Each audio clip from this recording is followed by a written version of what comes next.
still recharging.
Phase 3 isn't live yet. It's gonna be live in 20 minutes. It should be going out like same time for everyone's time zone.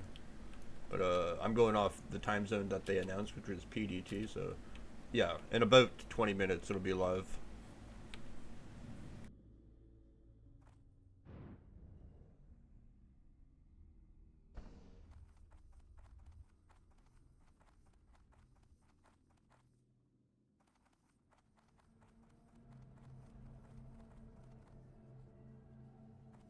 Speak quickly.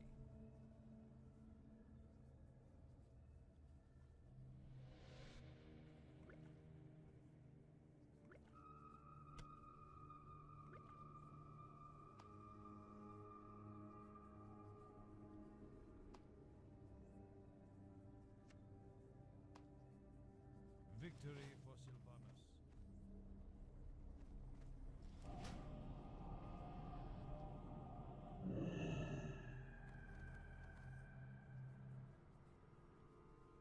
EU server's down, huh? They'll probably be back up like as soon as the launch happens, I'd imagine.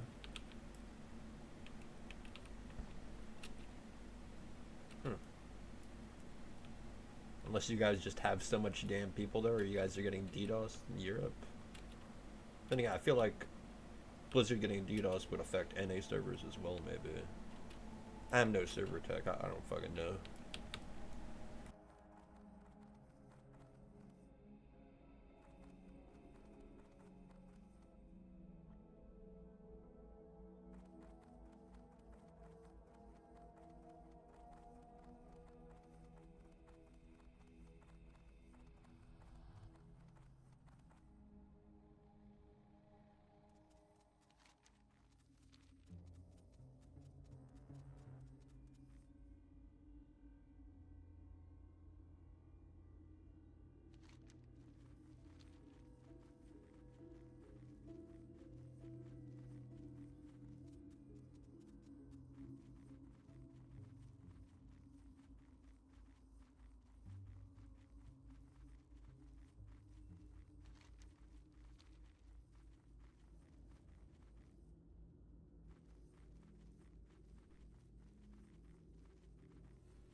Unless you guys are, Europe is getting like a specific kind of like when a new expansion comes out, the servers aren't up, or like the beginning of SOD, like the servers weren't up and everyone's just like on the server list waiting for the things to go on it. Maybe that's what you guys got going on in Europe, maybe.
"24 hours before Phase 3 and Blizzard just did what?" Okay, we are less than 24 hours from Phase 3. There is some spoilers, by the way, in this video, just letting you guys know if you're trying to stay completely spoiler-free for Phase 3.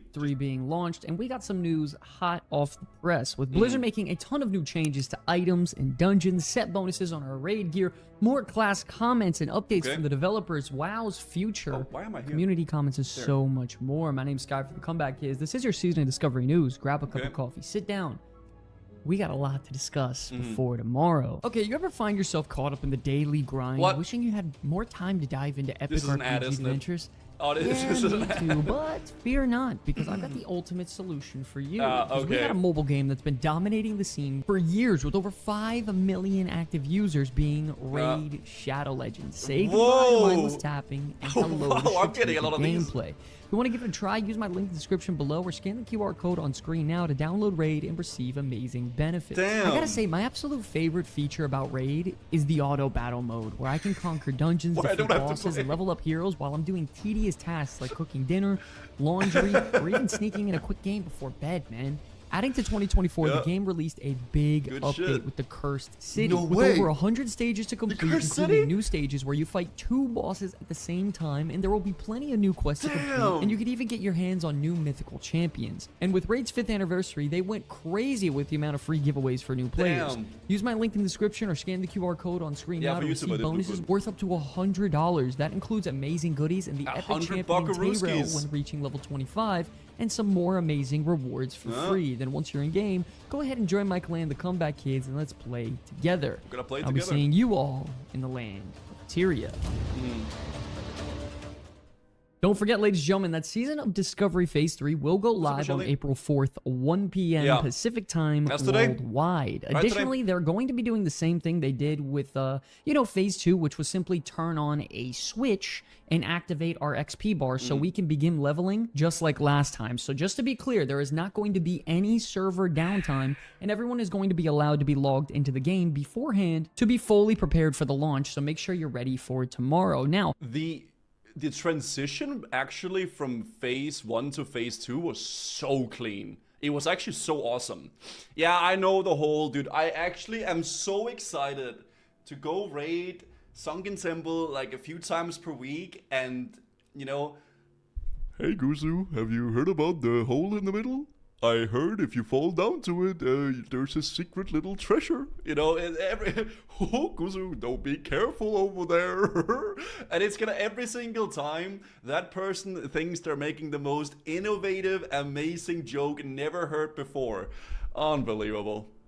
One of the major features that is coming into Phase 3 is going to be these nightmare incursions. I gotta tell you, there's a lot of content built around this brand new PvE event. We have you know, crafting recipes dedicated for when you're inside the nightmare to make you stronger. We have reputations to farm within them as well. We have quests. We have a ton of new rewards. So the question that's on everyone's mind is, how long are we actually going to be in this event? Well, we may have just gotten our answer. A user over on Twitter directed a tweet toward Agrin stating, will Nightmare Incursions be repeatable back-to-back for leveling? Or is it more like a PvE version of Blood Moon and Asheville, where every 3 hours we get a much-needed break from dungeon spamming? Agrin then gave a very shocking response stating, they are super-duper repeatable and spammable if you want. These require a bit of a primer, and we plan to post something before they go live to give you an idea of what to expect.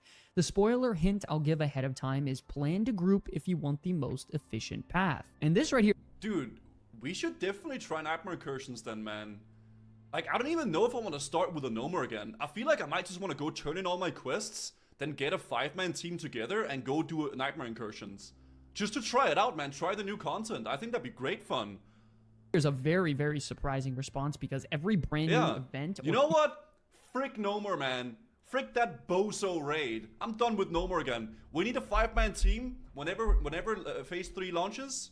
We're gonna go in and we're gonna try to do some Nightmare Incursions for sure. Feature that we've gotten in Season of Discovery has required us to take some time so we don't just end up spamming it. You know, all the new raids to encounter that give a ton of XP or loot, all the new events like the Blood Moon or I'm Asheville, excited. all these things have, you know, had timers between them, so we couldn't just stay in them and farm them out non-stop. So with these Nightmare Incursions being repeatable and spammable, it invokes another question. How good are they for experience points? And is it going to be the brand new meta for leveling up? Maybe. We're gonna have to see. Something they even stated very clearly in the patch notes yesterday is that the content is level banded, with Duskwood being the level 25 area, Asheville being the level 40 area, and Feralis and Hinterlands being for level 50 content. It is going to Okay, so we gotta go to Ashenvale and then go to that portal over there. be interesting to see if each one of these portals have completely different zones or mob types, or if they're just going to be simply copies of each other at a different level bracket. They also confirmed that going into Nightmares with 3 to 5 players is highly recommended, as all the quests and content are considered elite. So a lot of new information there. Yeah, we're gonna send very excited to see what comes with Thursday. And speaking of Emerald Ward reputation rewards, it seems like we got the exact information, data mined, of what rewards you get at each reputation rank. So what rewards do we get? When it comes to being friendly with the Emerald Wardens, you actually gain access to the beginner PvP tier set, which allows you to purchase the shoulders, gloves, and boots for all classes out there. Remember that kind of sick they're doing PvP sets though. This is a starter PvP tier set that is relatively good overall, but it isn't as powerful as the brand new PvP tier set that we will be getting this phase, which we will be talking a little bit more about later. Additionally, I like it. You will have access to some of the other rewards, but are fantastic for leveling, such as, you know, the Nightmare Siphon that heals you every time you kill an enemy on a 10.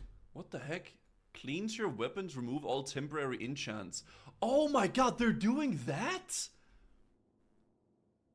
Oh man, rogues are gonna be so happy. Dude, the amount of times I, as a rogue, have put down like a poison on my main hand and then realizing I can't get Wind Fury and you can't remove poisons. That's actually so nice. What the heck? Second cooldown, and the Anguish of the Dream, which increases the damage of your next ability after you kill a target that has experience or honor, which both of these are fantastic for leveling up and should smoothen out that journey. Then as we move into the honor rank, you will actually acquire the head, chest, and pants tier set slot, and druids will also gain access to the brand new catnip on use effect that works as a crowd pummeler-esque type of activation effect, which is amazing overall for feral DPS and tanking. And it's pretty What? They get catnip? That is so weird. What?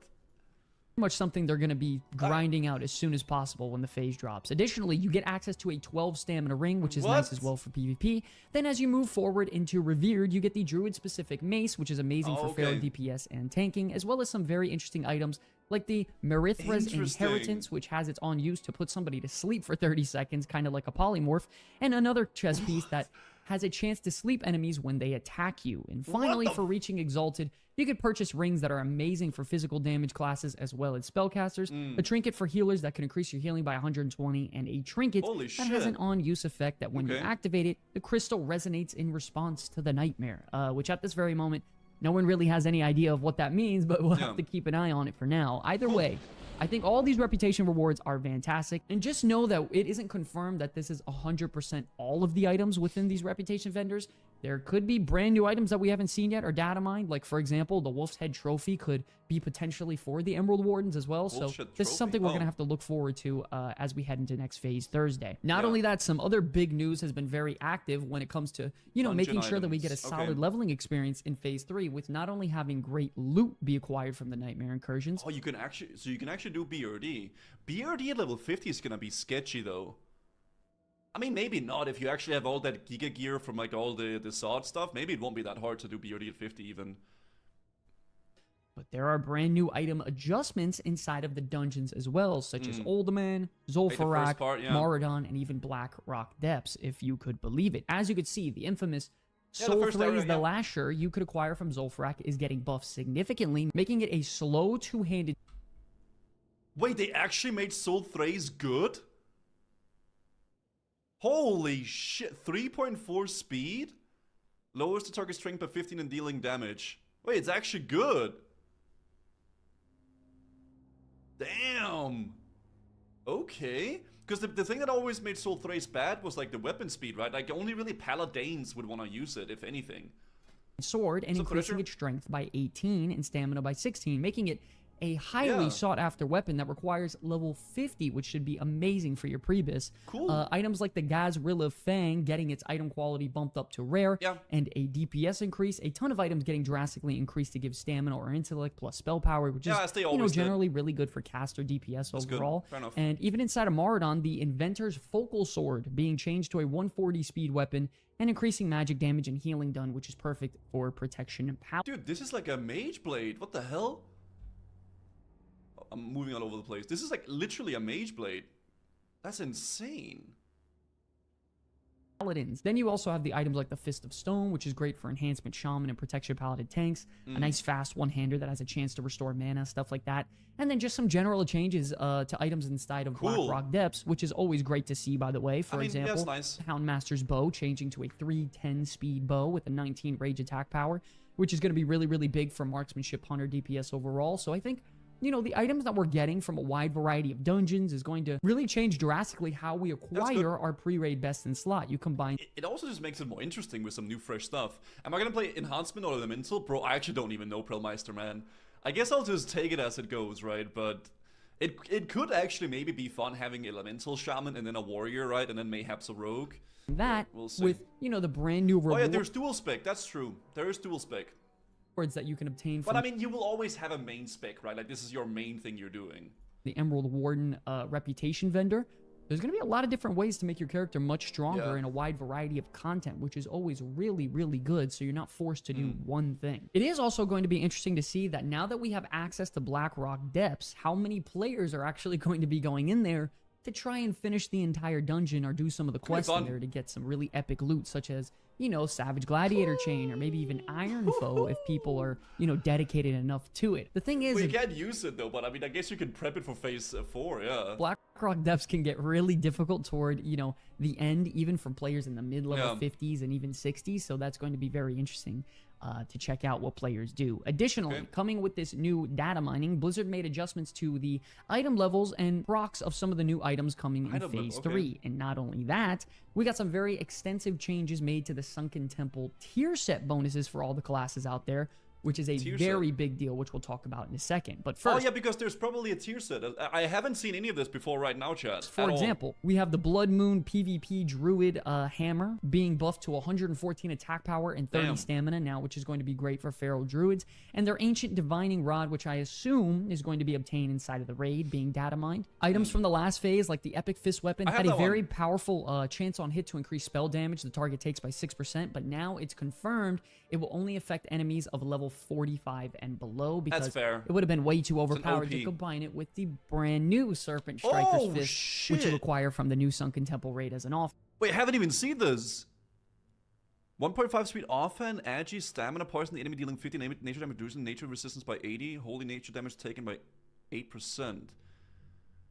Holy, I thought you didn't want to know the data mine stuff. I couldn't help myself, Lulu. I couldn't help myself, man. I'm excited, man. And which increases the holy and nature damage taken by the target by 8%. Dude, yeah, for rogues, I guess. What is that rogue rune called with the deadly brew, whatever the heck? Which now additionally only affects enemies level 55 and below also. So a slight adjustment to those two. Not only that though, the brand new Enchanting Sigil, which are exclusive to Enchanters this phase, got buffed from 30 increased spell damage and healing to 50, and its attack power increased from 30 to 50 as well. And lastly, for the item tuning, it seems the Epic Shoulders that everyone's going to have a chance to craft has an active duration of 10 seconds as of yesterday's data mining build, which is interesting to see as well. Now, heading into the really juicy news, though, we did get some Sunken Temple raid set bonus changes, which you're definitely going to want to pay attention to right now, because most of them give some really unique class-specific effects. The tier set for... we saw some of these in the Blizzard post, right? With I think that was with Druids and Paladins, I think?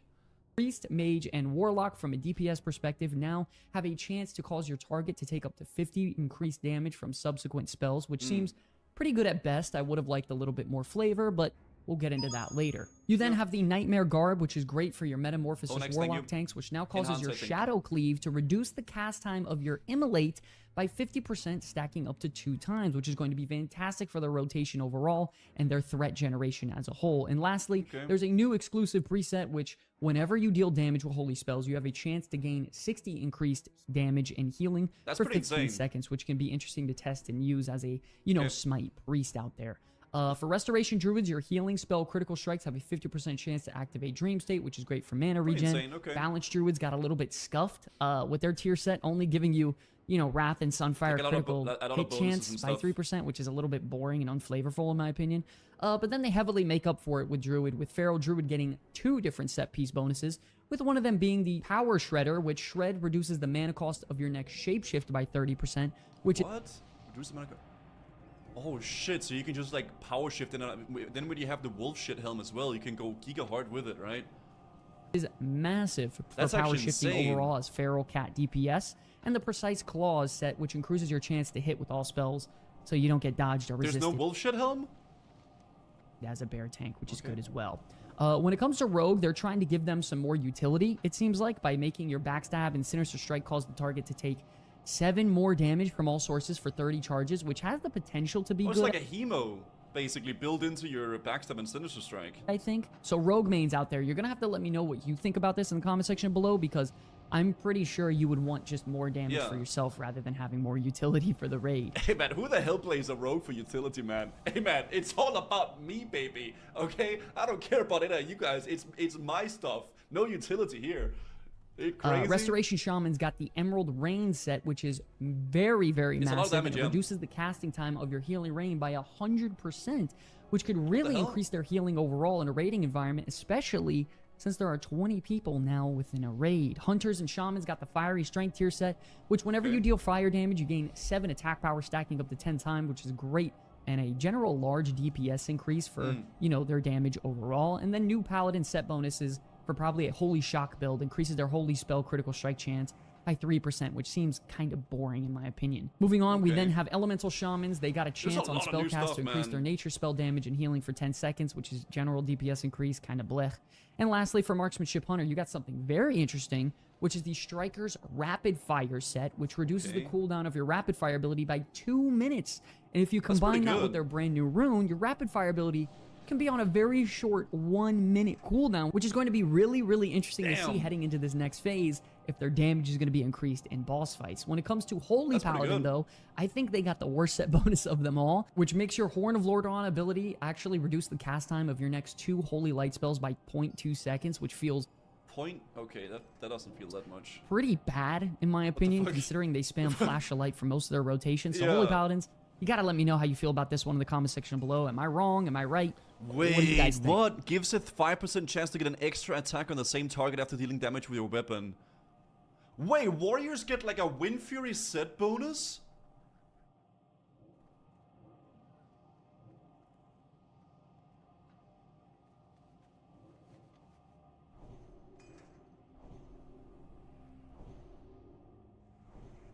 Bro, what if you go set bonus plus sword spec plus Wind Fury?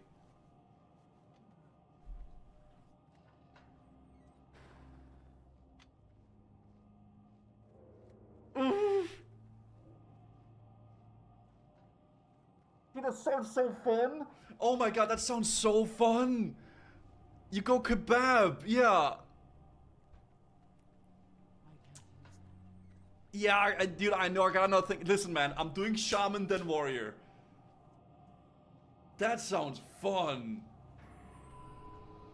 Moving on, Warriors and Paladins got the extra attack tier set, which gives them a 5% bonus to gain an extra attack on the same target after dealing damage, which seems okay at best and kind of bland. And for prop Warriors and Paladins, they got extra block value for 6 seconds after blocking an attack. Sick. Overall, though, I love the idea of giving class-specific tier set bonuses now at this point in Season of Discovery because, you know, we're level 50 and a lot of them here have... The Biz Warrior weapon is a 2-hand sword from ST. Oh, bro, what? Man, okay, I'm doing Shaman then Warrior, man. Maybe I'm just gonna, like, not have a life and just permanently play the game. So I can have Warrior and then Shaman and also a Rogue. God damn it, man. What?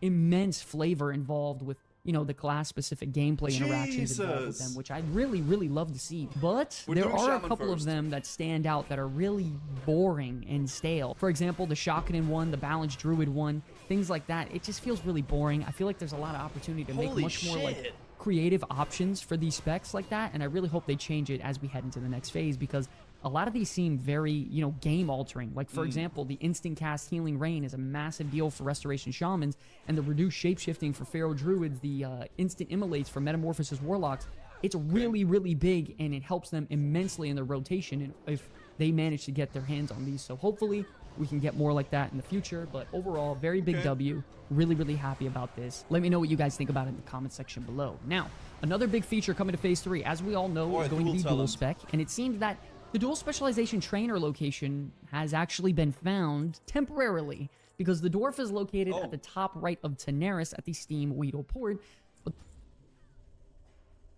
Dude, that's gonna be a shit zone, isn't it? Oh my god. The funny thing is that players have been actually going over there to purchase the dual talent specialization before Phase 3 even launched. And there's actually a known bug that if you purchase the dual talent spec for 50 gold while you're in combat, it will actually just result in you losing your gold, but not actually learning dual talents. So the hilarious thing... he's in the major city now? Yeah, I think that's better.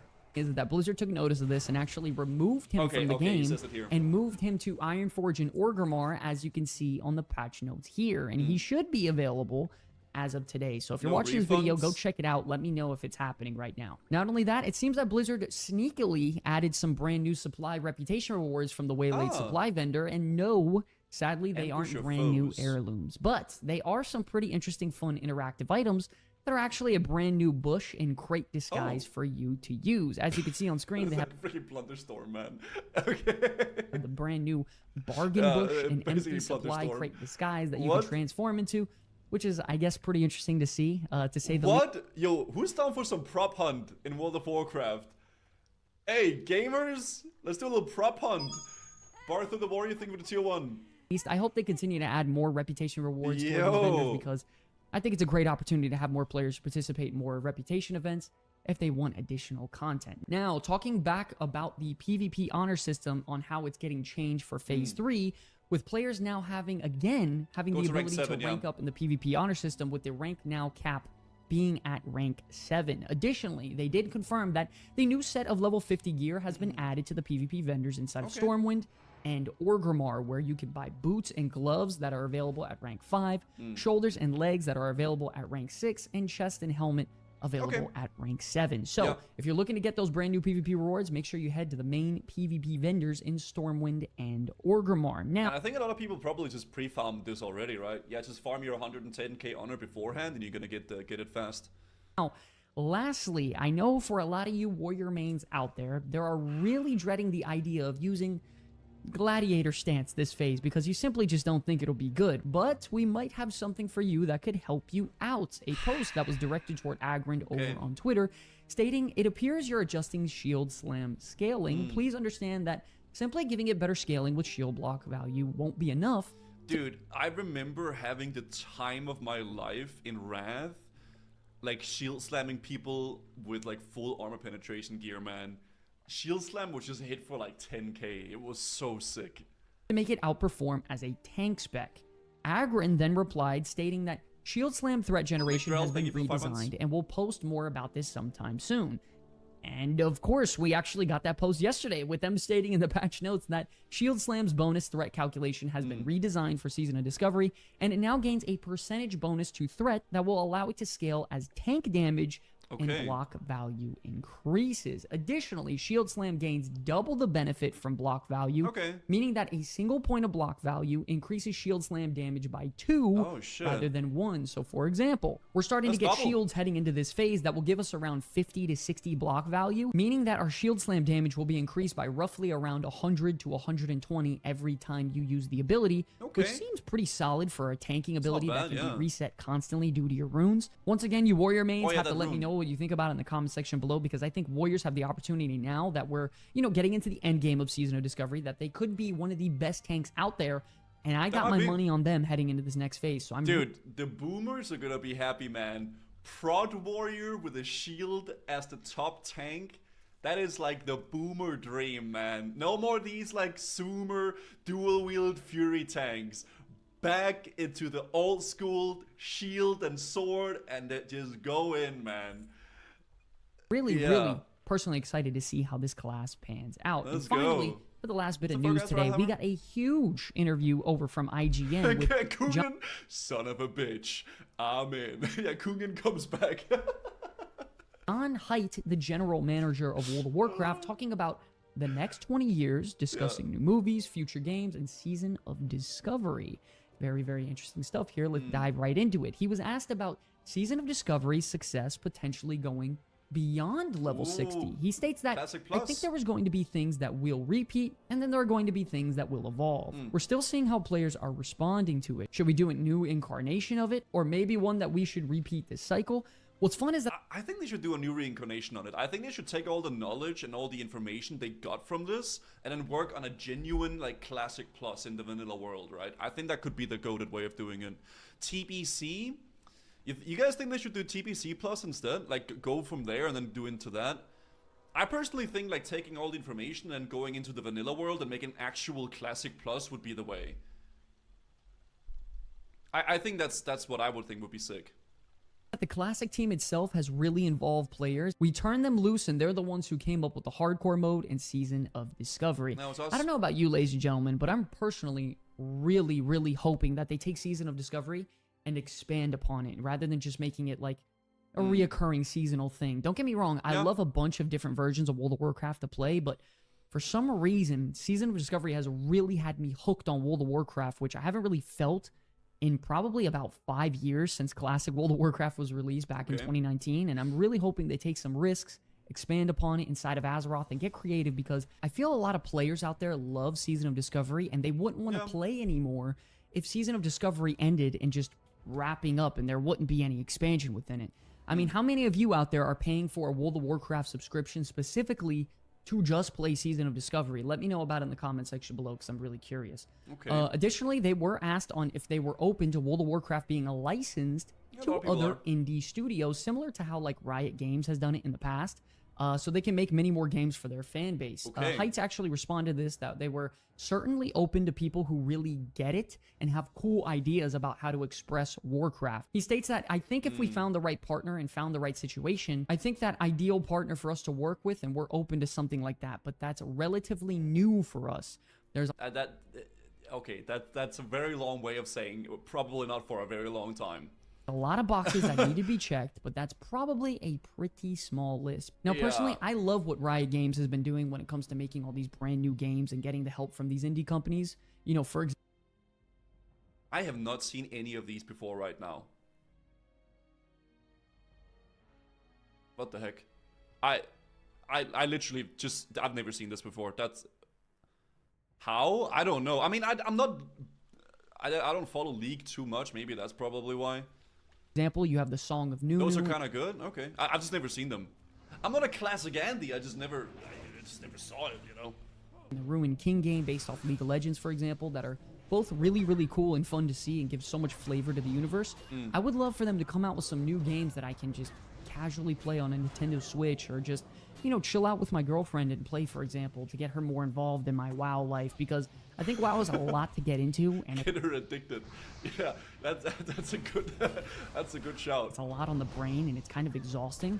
So then opening it up to more audiences, like younger or less experienced players, and stuff like that, I feel like would be a really good idea. And finally, with multiple major gaming IPs finding success in TV shows and movies, Height was asked if Blizzard would re-enter that movie space with potentially new Warcraft movies coming out. He stated that the idea would certainly be interesting. I mean, we make games, and I think that will always be our core. I don't want to fall into the trap of being filmmakers because I think we'll leave that to the folks that really know what they're doing. If we did find talent in other areas doing media that share the love and passion of Warcraft, then absolutely. There are so many professionals out there, and there could be dozens, if not hundreds of films that can be executed in Warcraft so much better. I wouldn't have somebody that only made movies come in and try to build the game like Warcraft. It would have to really be in the spirit of WoW, right? But like, I don't know. I've thought about this a lot as well. We talked about this a little bit before. Like, I think maybe it'd be cool to have like a series like in the World of Warcraft universe, but not have it be like, you know, ELDEN or Arthas, but like just have it be in the universe and then follow like some characters within that universe and then do it like such, right? I think that could be an interesting way of going about it. Like if that actually was to happen, like don't follow like a big major, you know, storyline, because I feel like people are gonna probably hate that no matter what if they do that. But if they actually do it within the universe and then just follow some random, you know, character within that, that could be kind of sick, you know. Using side characters would allow a lot more creative freedom. Yeah, that's what I mean, right? And then you could still implement, like, you know, big lore characters in some sort of way, but you wouldn't have them be the main focus, right? I think that'd be kind of sick. I think they'd have to follow the Arthur story. Honestly, it's so good. The thing about that, I do agree, Adam, but man, I am so scared that it would just underperform, because that is such a big thing to live up to. Like, this storyline of Arthas in like a series or a movie trilogy, it's so hard to like actually like give it the justice, right? And people are gonna hate it, man. I don't know. They would need to follow the Nat Pagle story. Maybe a fisherman movie. So I think finding those partnerships is the right approach. Now, I may be one of the only few people out there who actually think this, but I honestly didn't mind the Warcraft movie. I know it was super Hollywood and in some areas like really overdone and ridiculous, but it felt very comforting and welcoming that I can connect to something and make so many references that I gained over my, you know, 15 years of playing World of Warcraft in a real life movie setting. It felt cool to me seeing all the orcs, the Draenei's, the humans, and all the, you know, spell references and all this come together to create that world that I think if they get the right people, they can make a movie that can be amazing, or even a TV show. Now, I think the movie was good. I don't think it was great. I think it was good though. I enjoyed it. I had fun watching it, but it wasn't like a great movie, you know? Do I think it needs to go and get released inside of theaters? No, because I think it would be better going directly to a streaming service like Netflix, and it would be a lot more manageable. But either way, I think we would all welcome, as World of Warcraft fans, a TV show based around like Arthas coming to be the Lich King, or the story of Illidan, and you know, all that. But okay, ladies. Man, I don't know. If they do those big storylines, it'd be so messed up. The pacing was fucked. I feel like in a lot of movies, pacing is really bad, but I think that's because I've been so used to like series and shows where they have so much time to build up character and character arcs and stuff like that. So whenever you watch a movie these days, it's like stuff happens so fast in movies, right? I guess it's a good and a bad thing. Gentlemen, a lot of things that we just discussed today and went over, you all got to let me know you're most excited for. Phase 3 in the comment section below. We got 24 hours left. I agree, Adam. Until we get into Phase 3. By the way, the studio, we're in a brand new place. We're going to get it set up. Everything's going to look really, really awesome. Cool. I'm so excited to show you guys. If you enjoyed the video, please be sure to like and subscribe. We're absolutely flooded with Season of Discovery content. I want to thank you all so much for watching this video. It's an absolute pleasure to be making content for you all. Until the very end, my name is Sky from the Comeback Phase. I like this. See you all in the next one. Peace. Dude, honestly, it was a good video, man. I think this is the only data mine stuff I'm gonna look up. I'm not gonna look up any of the items. I'm not gonna look up any other stuff. I just really wanted to see it. I wanted to get a little bit excited about it. It was a good video. I liked it.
Arise, my champion. At your side, Colosseum.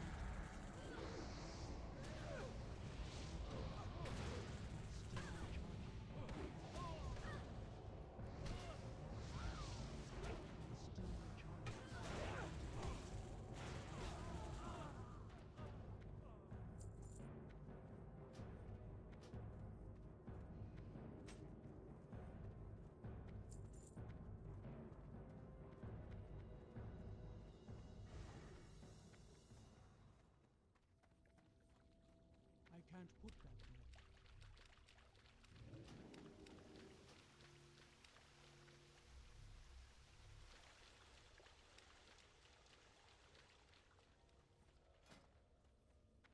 I can't put that there.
Recharging.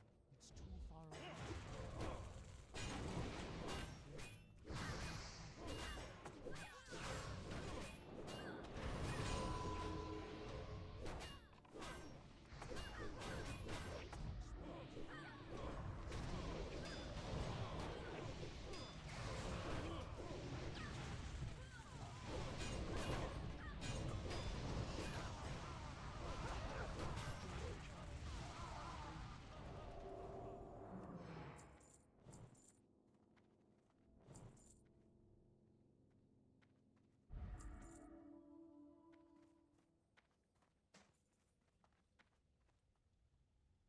I'm out of range. I can't cast that yet. I need to get back. The spell isn't ready yet. It's too far away. It's still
out of range.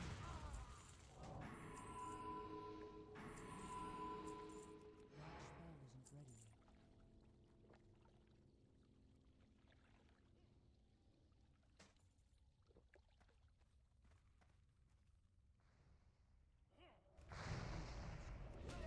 Still recharging.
must be purified. That spell is ready. I'm still recharging. That spell isn't ready. I'm still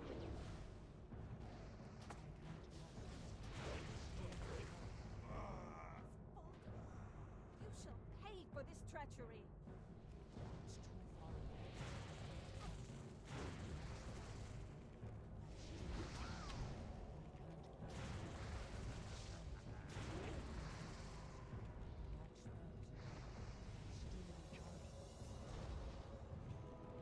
Arise, my champion. At your side, the lady.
I'm out of range.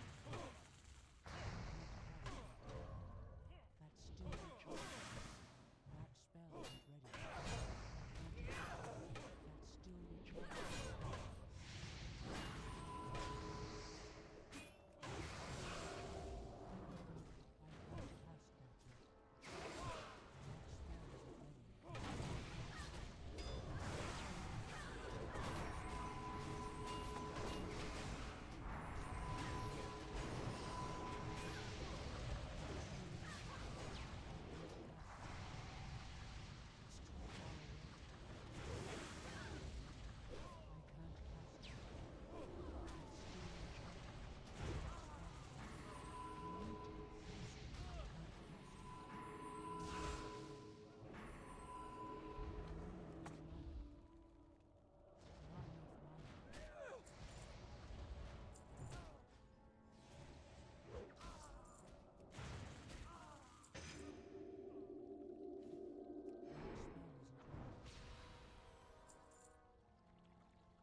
forsaken.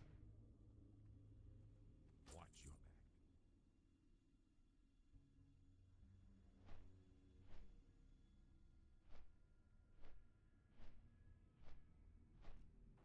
back. Fucking, I don't know what, but like the rest of my group, like the DPS, only me and the healer could get into that, but these guys got locked out. So I guess our plan B is to go to Olda then. In the time being, it'd probably be faster for us to fly down there. I don't know, it's like a 10-minute or something flight, and then like getting into the instance and shit, like starting to kill shit. We could do partial Olda runs.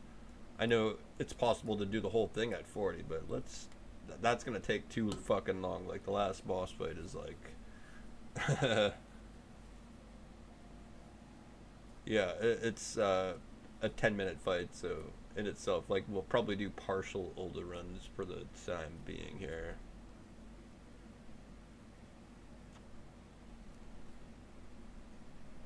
Plus, we might just stay there till like 43, 44, then start sending Zul'Farrak, maybe. I was thinking originally that I would do Zul'Farrak at level 42, but I'm realizing we won't be able to do full runs, because, like, the same issue we kind of run into where there's this boss here. I mean, we could just not do that boss, I guess. The last boss. Does he drop anything? Oh, shit. Oh, damn. Nothing for me, though. I forget what I even get out of this place. Like, that's not better than... Yeah, it's not. Oh, there's a new Gosrilla Fang. Still not better than what I have. I don't think I get anything from this. Besides just XP. It's like, I definitely want mail now. Yeah. Oh, wait. That neck might actually be... Or I think I have a 13 stamina thing somewhere around here. This. Oh, no, it's 12 stam. Slight little tank upgrade. I don't know if that's like a part of the pre-bis list.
Hey guys, what's up? Mad Season here, back with another video for you. I got something a little different for you here today. Some stuff that I've wanted to get off my chest for a while now. A lot of it relating to me, to you guys, and what's been going on with the channel for the past few years. The format of this, I'm going to tell you right now, is going to be through a react, which I know is just immediately going to turn a lot of you off because it's not my usual style, but please bear with me here.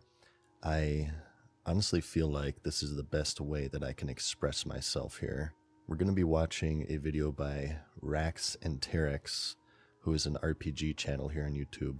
He covers games like PoE, Last Epoch, Diablo 4, and so on. And the context of all of this is apparently Diablo 4 is in a pretty bad spot. And he's made videos here and there sharing his frustrations with it, and he's gotten a lot of blowback, even being accused of being a hate view farmer, and thus wanting the game to fail so he can forever make hate videos, as they're being called. And in this video, he kind of describes the situation and a lot of the frustration that can come along with it. So I did actually watch this already, and I found that I really resonated with it. His situation is remarkably similar to what I went through with World of Warcraft, so I just wanted to do something a little different today and sort of use this as a surrogate to talk about my experience, how it's affected me and my channel on here, because honestly it's been weighing pretty heavily on me for a while, so you'll excuse a little venting here, hopefully. Hi everyone, it's Rax. Gonna tackle some new waters today for the first time. When you are a content creator, you kind of sign up to be on stage in the spotlight, to be judged by people all the time. I know that. The other content creators know that. You know that. It's just the way that it is. So first off here, I definitely do want to acknowledge this because it is absolutely true, and I don't want this video to come across as, you know, how dare you criticize me or anything. Sound familiar? I'm very open to criticism. I actually value it because I've used it in the past to improve my channel. Perfect example here is that my videos used to not have music in them, and combined with the monotone demeanor, as you know, some would say that maybe they could get a little dull sometimes.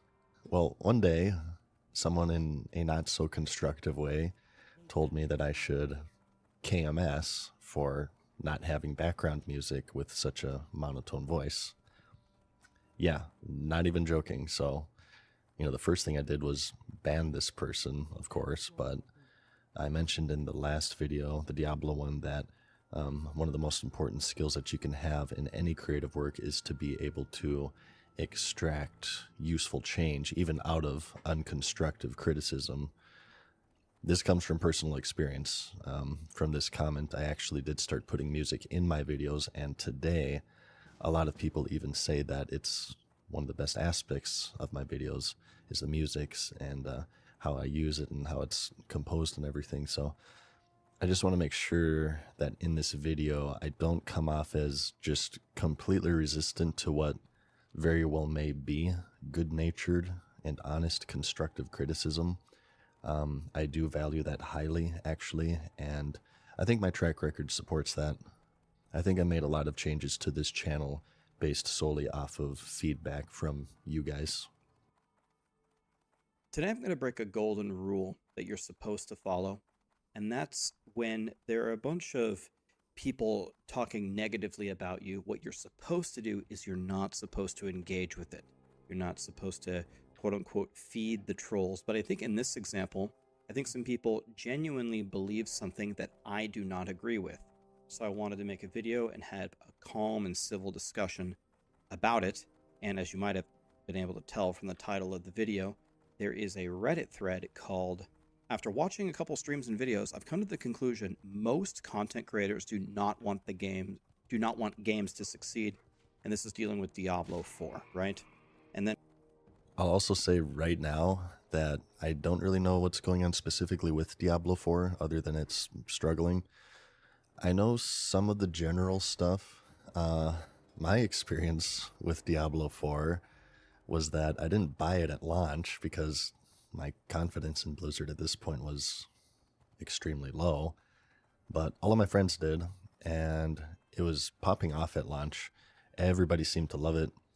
It was the best game ever, and oh my god, you need to buy it because we're going to play it infinitely forever and ever. And I thought to myself, well, maybe this is just the veneer of a fresh launch. It sounds pretty good, but I'll give it a bit of time before I pull the trigger. And finally, I eventually decide it's worth the money. I cave into my friends who are telling me it's the best video game ever. And I kid you not, like 1 or 2 days after buying it, they released this patch where they nerf everything. And all of a sudden everybody hates it. And my entire friends group stops playing. So yeah, that's my experience with Diablo 4. But, you know, we're not here to talk about that. We're here to talk about more about channels not being happy with their games they're covering. So let's just continue. But I felt the need to complain about that. And what follows here is many comments about a lot of the major, whatever you want to call it, a lot of the Diablo 4 content creators, either current or past creators, and people giving their opinions about whether or not that's true and whether or not they like these content creators, and some of them were personal attacks here or there, and that's totally fine.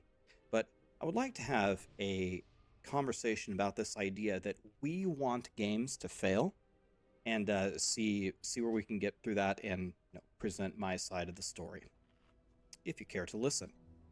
So I have this lovely painting here, and I want to talk about a couple of different ways that we could think about games, okay? Let's start with thinking about it quantitatively, and I think this is the quantitatively, oh god, I probably spelled it wrong, whatever, there's a lot of letters there. Quantitatively. So this is probably one of the main reasons why people would think that we want these games to fail. And I think the main thing here is to farm the hate views, right? I think that's one of the main reasons why people think that we would enjoy the game to just go crashing down, because then what we can do is we can post a million videos and do reactions, this, that, and it's known in the world that drama sells, right? So what he's saying here is absolutely correct. I mean, you've heard the old saying, it's like watching a train wreck. I'm not sure what it is, but there's just something with human nature that a lot of people are drawn to the bad or to the controversial. It's why news stations run these awful stories 24/7. So, of course, within the world of social media, there's this element of negative content being more entertaining and thus garnering way more viewership than positive content. For instance here, if I were to make 2 videos, the top 10 best things with World of Warcraft, and another one labeled the top 10 worst things with World of Warcraft, I'd be willing to bet money that the latter would have far more viewership than the former, because that's just what people are drawn to, it seems. So, of course, because of this, there are channels out there who do chase that. They may not even necessarily believe in what they're saying in the actual videos. They're just saying what is going to appeal the most to the person who would click on a video labeled top 10 worst things with World of Warcraft, for instance. And as a result, nuance, patience, fairness are usually cast aside to feed into what people want to see and hear. These channels absolutely do exist, but the problem is on the other side, where you have people who are very quick to put channels into these boxes the moment they hear anything that isn't like glowingly positive about their favorite game. And this is of course done to discredit, minimize, delegitimize what very well may be honest discourse of, hey, this is bad for these reasons.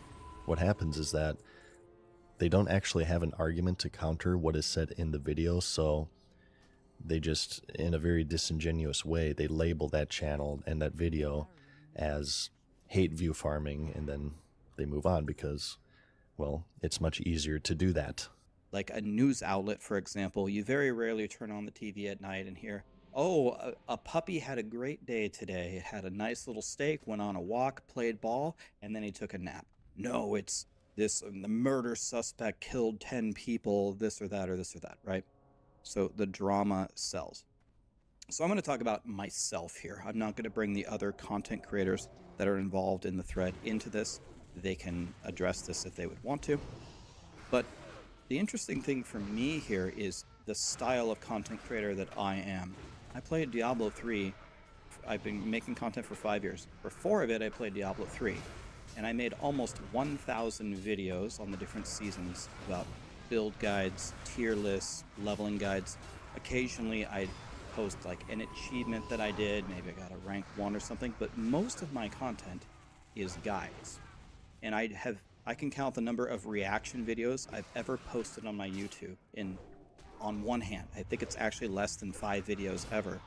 So these hate views, if you think about it quantitatively from a financial perspective, if that's the way that you're thinking about it, do you think I make more when everybody hates the game and nobody's really watching all the guides versus, you know, the couple of drama videos that I can excavate out of the situation? It's really not there. And another thing about it is, if we want all the games to fail, I mostly stay in the ARPG scene, and this is kind of the year of the ARPGs, right? So here I guess I could get away with it much more than in other years.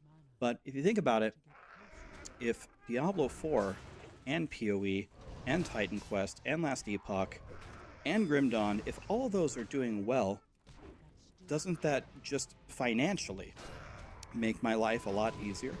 Because hopefully they'll be launching cool things on different dates. Can just make more awesome videos. And again, we're thinking about it quantitatively. So when we have a lot more choices, a lot more games to jump between, you can just get a lot more money. And if you haven't picked up on it yet, this is just one of the things that I want to talk about. It's really not about the money for me. That's not really it. But that's one way that we could think about it, is quantitatively. So now let's look at it qualitatively. So I want to be clear here. 99% of you guys are just here to have fun and to watch cool videos. I'm probably making the same mistake as Rax here by even making this, but like I said, it has been on my chest for a while, and I just feel like I'm at the point to where I want to talk about it. But, you know, don't take this as me talking to all of you. It really is a very small contingent of hate watchers who hate my videos, but yet they still watch every single video I put out just to shit on me. But yeah, again, it's a very small percentage, probably not even 1%. 99% of you guys are really great and supportive to me, and I appreciate that. But what Rax just said here is one of the reasons why I said I related to this video so much. You know, I started this channel in 2014, and I started making WoW videos in around mid-2015, and I started it because I got bored of Draenor, but I was still relatively happy because I was pretty much just farming gold and leveling characters, and you know, I just made guides related to what I was doing in the game at the time. And then, you know, of course, the Legion expansion came out, and for me, everything is great, and I'm more happy season show than mad season show. And then Classic gets announced, so I'm like over the moon as far as World of Warcraft is concerned. So naturally, as you would expect, the videos are generally pretty positive. I talk about all of the cool things that I like. I'm making guides because I actually like the game and I'm really motivated to keep playing. But as many of you know, Blizzard's reputation these days isn't the best. I don't know, I guess that's what happens when you continuously underperform, release unfinished games, lie to, and even straight up scam your community sometimes. So naturally, because I'm of course very unhappy with this, the videos start to become more critical in nature. Some would even say more negative in nature. And I'm gonna tell you right now, and he'll get into it himself in a moment, it's unsustainable. It's unsustainable in multiple ways, not just quantitatively, i.e. money earned. And we're actually going to get into some numbers here. I don't want to get caught up too much in money or views. That's not what it's about for me, but this is where the basis of the hate view argument lies. So we're going to enter this realm based on this argument, and we're going to talk about money and performance a lot here, just to warn you. But the time I was making the most amount of money on my channel was this period, when I was happy season show, when the game was doing well. The viewership that the channel pulled in was record breaking for me, and this is because of two reasons. One, at this point I was more of a classic focused channel, and obviously classic was really ramping up here, and there were an absolute ton of people searching up videos on YouTube because of that. And two, because I was happy on an individual level, and I was much more motivated to make videos. Content creation, streaming, editing, whatever, they're similar to your conventional job in the sense that if you don't like it, it becomes harder. And for me, my favorite videos that I like to make are the ones that celebrate the cool things about the game, what I love about it. I'm not completely against the opposite end. I do think that sometimes it can be entertaining to watch a train wreck, but generally speaking, World of Warcraft here, this is bad because of this is wrong because of this, that whole thing got really, really tiring for me. And even when I made those videos, I tried to do it from a place of analysis of what's going wrong here, to hopefully draw some sort of constructiveness out of it. I think many longtime watchers will back me up on that one. So, just try to put yourself in my position here. As Blizzard was continuously stabbing their player base in the back, I would have two choices. A, ignore it and basically just be really dishonest with not only myself, but also you guys, the viewers. Hold all of that frustration in and just pretend that everything is sunshine and roses when, they're doing things that you feel are obviously bad for their products, and by extension bad for your channel that covers their products exclusively, pretty much. Or you have option 2, B, speak up and say, hey, this is wrong. This is bad because of this. This isn't fun. And for me, looking at all of the data here, you can see happy season show, angry season show. This drop-off exists because A, people aren't touching Blizzard games with a 10-foot pole now, and are therefore not looking up videos about the game. And B, because on a personal level, I'm unhappy with it. Primarily classic, and I'm not nearly as motivated as I used to be. It actually got to a point to where I would dread editing a video complaining about whatever stupid thing they had done that week. My production goes down because of this. I stop releasing as many videos as I used to.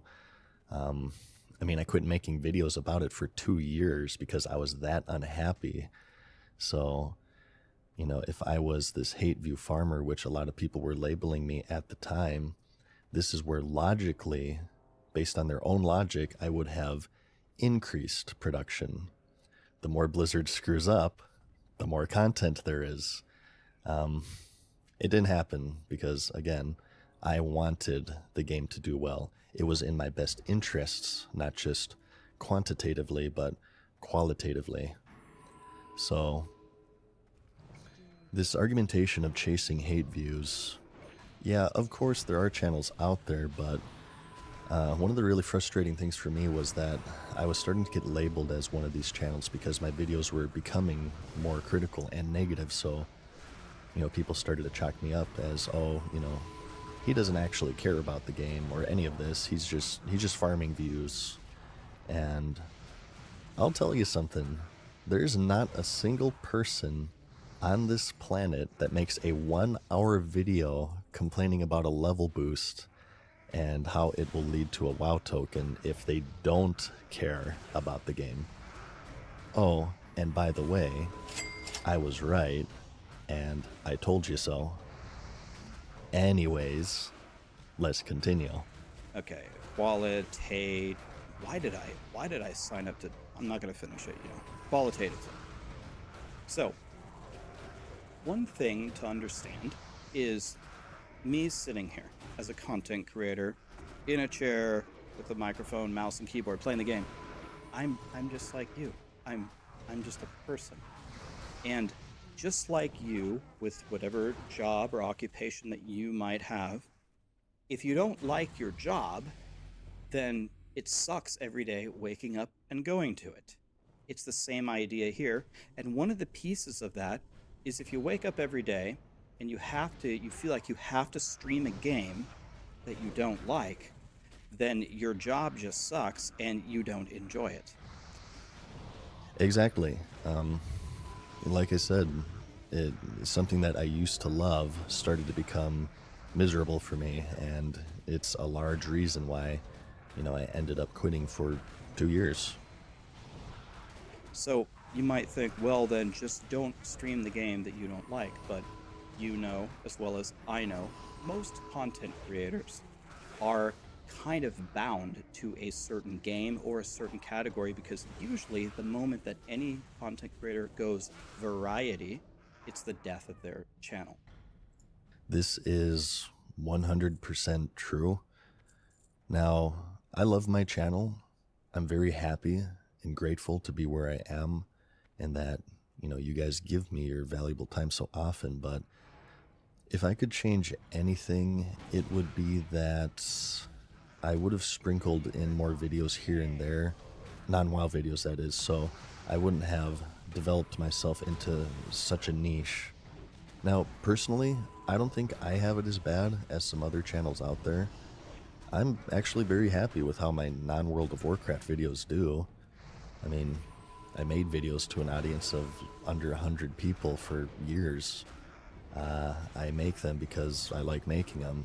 It's a very rewarding creative outlet for me, but I pretty much became a WoW channel because I, of course, uploaded primarily WoW videos, so understandably so, that's what most people want and expect from me, which can be great if WoW was great, but obviously, as you understand now, if WoW is bad, it's like that old saying, putting all of your eggs in one basket.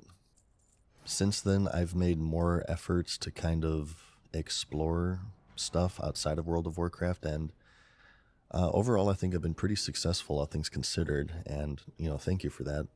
I'm going to continue to do this because, one, I think I'll just like it more, and two, I think it'll also make my relationship with the game more healthy, so I don't once again put myself in that position to where if it starts to become bad, I'm forced into something I no longer enjoy.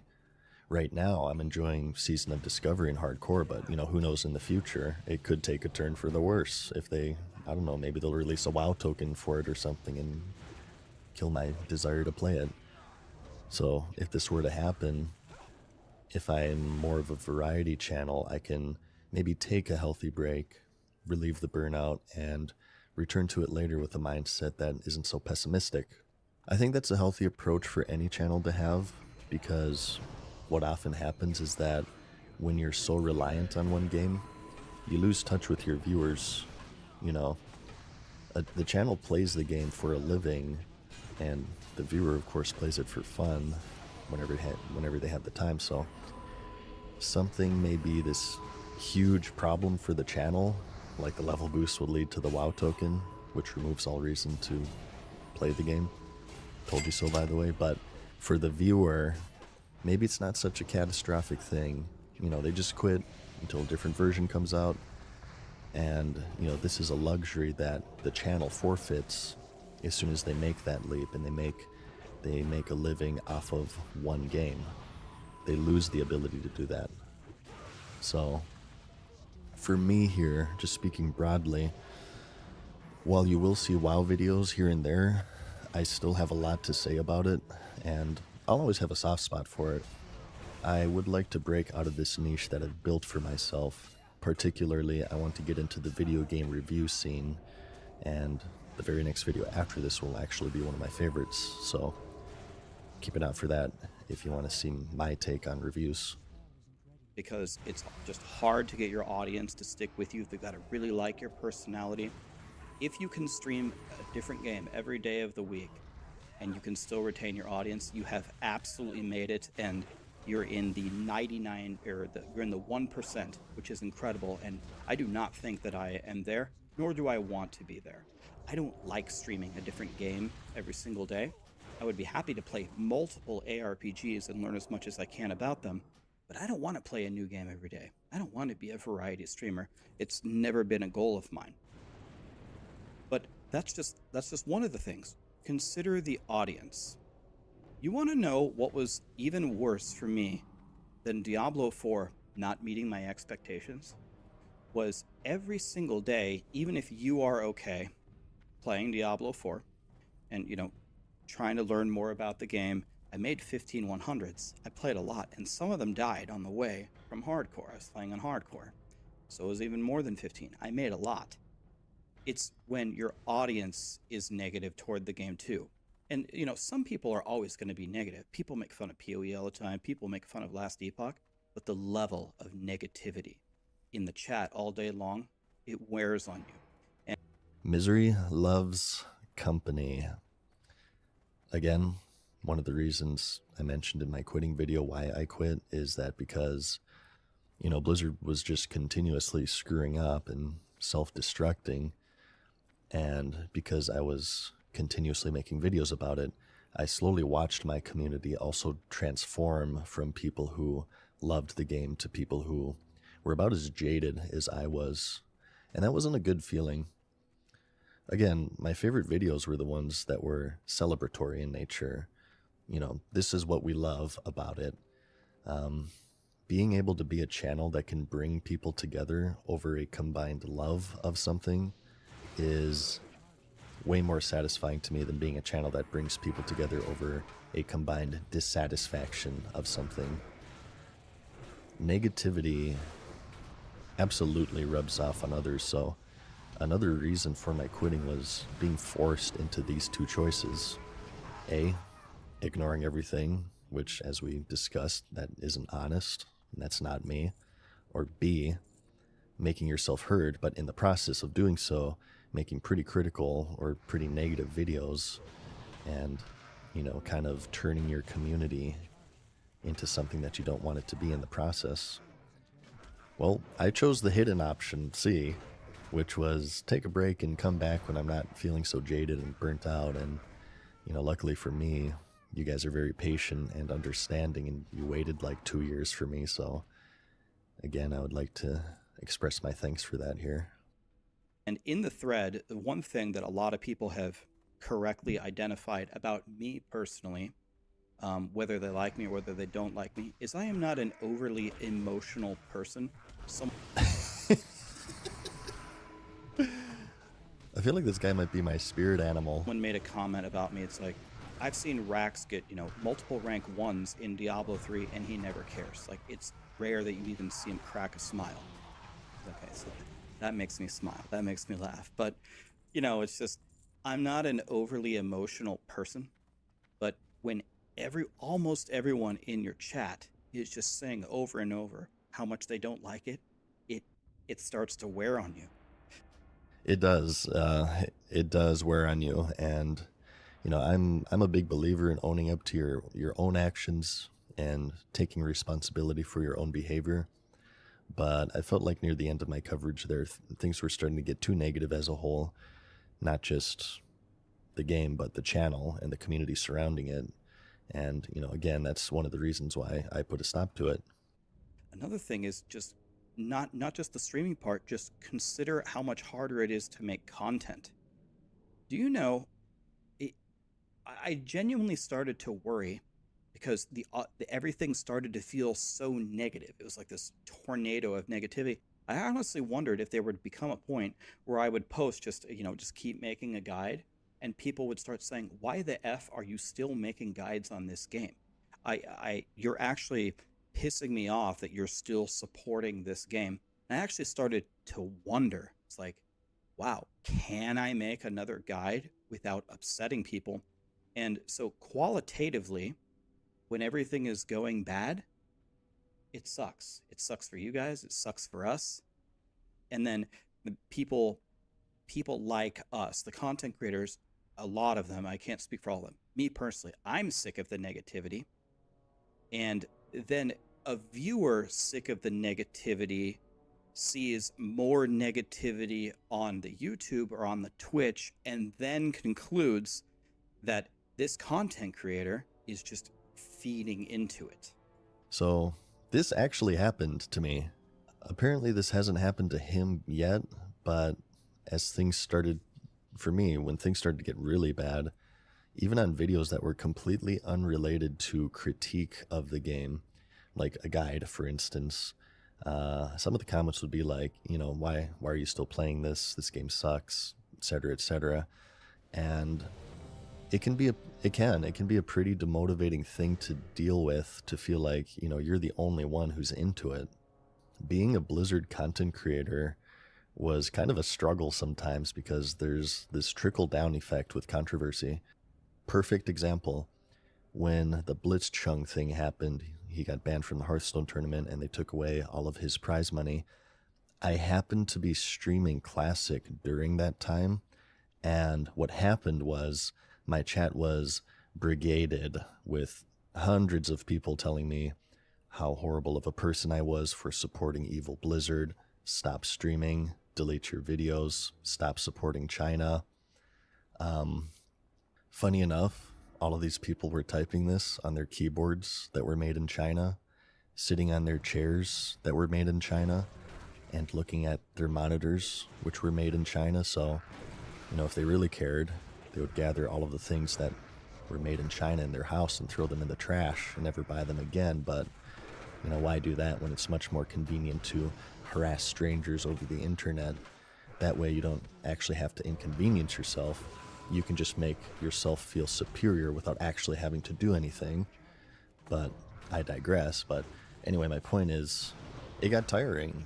You know, Blizzard was involved with so many controversies that there would be this trickle-down effect where channels would get the secondhand hatred from, you know, these social media slacktivists or just jilted ex-players. And, you know, just another point to consider in this notion that channels who speak negatively about a game want it to fail. I just feel like this is such an illogical argument, especially if said game is their main thing, because it's the definition of shitting where you eat, in my eyes. Pardon my French.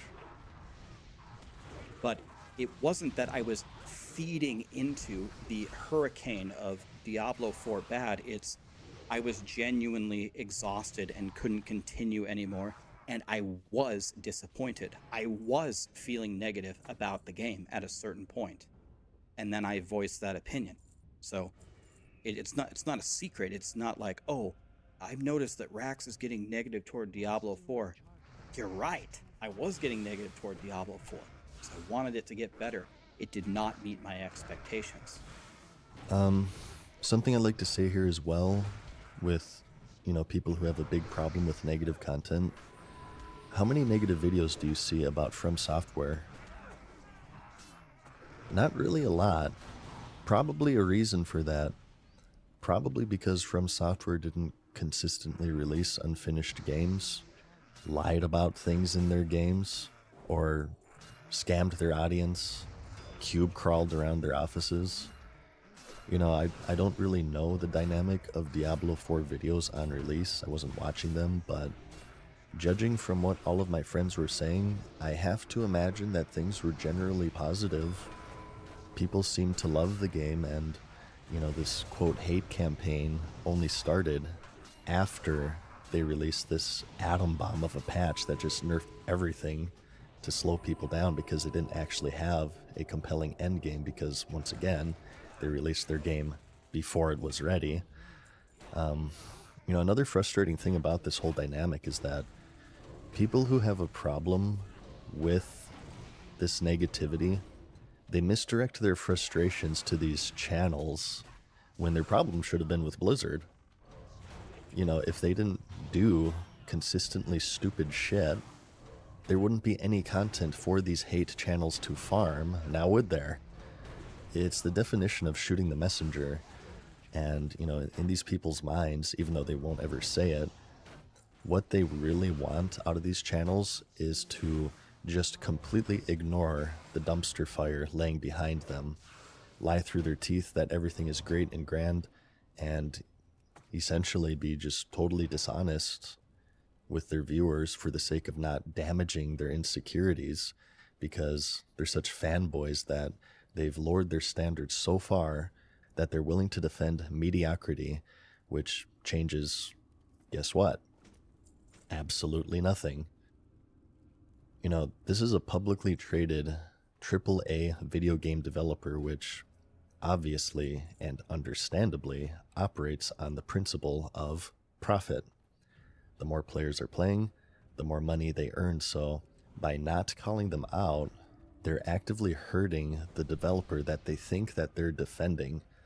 If you don't call out the BS and mediocrity, and not only that, but you actively defend it, you know, what reason is there to change here? If you defend Shadowlands, you know what you get? More Shadowlands. You know, fanboys aren't good fans of any product, game, movies, TV shows, whatever, because they have no quality standards. It doesn't matter. They've planted their flags. It's sort of like politics. Like, you know, people will throw themselves in front of traffic to defend, quote, their team, even if they're wrong, and they know that they're wrong because, well, it's their team, right? Anybody who ever says anything negative can possibly have good intentions or valid points. No, it must be that they're these heinous hate view farmers who twiddled their mustaches that the game they cover for a living is doing poorly, because somehow that makes sense, I guess. And I tried to hang in there as long as I possibly could until I had finally reached a breaking point, and then I tried Last Epoch and PoE. Okay, anyway. Let's go to another topic, and this one is the personal topic about gaming. So I've talked about this before. One reason why someone might shit-talk a game is because of tribalism. God, there's a lot of this.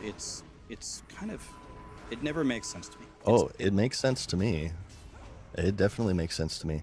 I'm not sure how intense tribalism is for ARPGs, but for MMOs, oh my god. I honestly think it's about as intense as US politics, and if you think about it, you can see why. You know, MMOs are such a time-consuming genre. You put so much time into them, and it's this always online persistent world where you're interacting every day with both strangers and friends.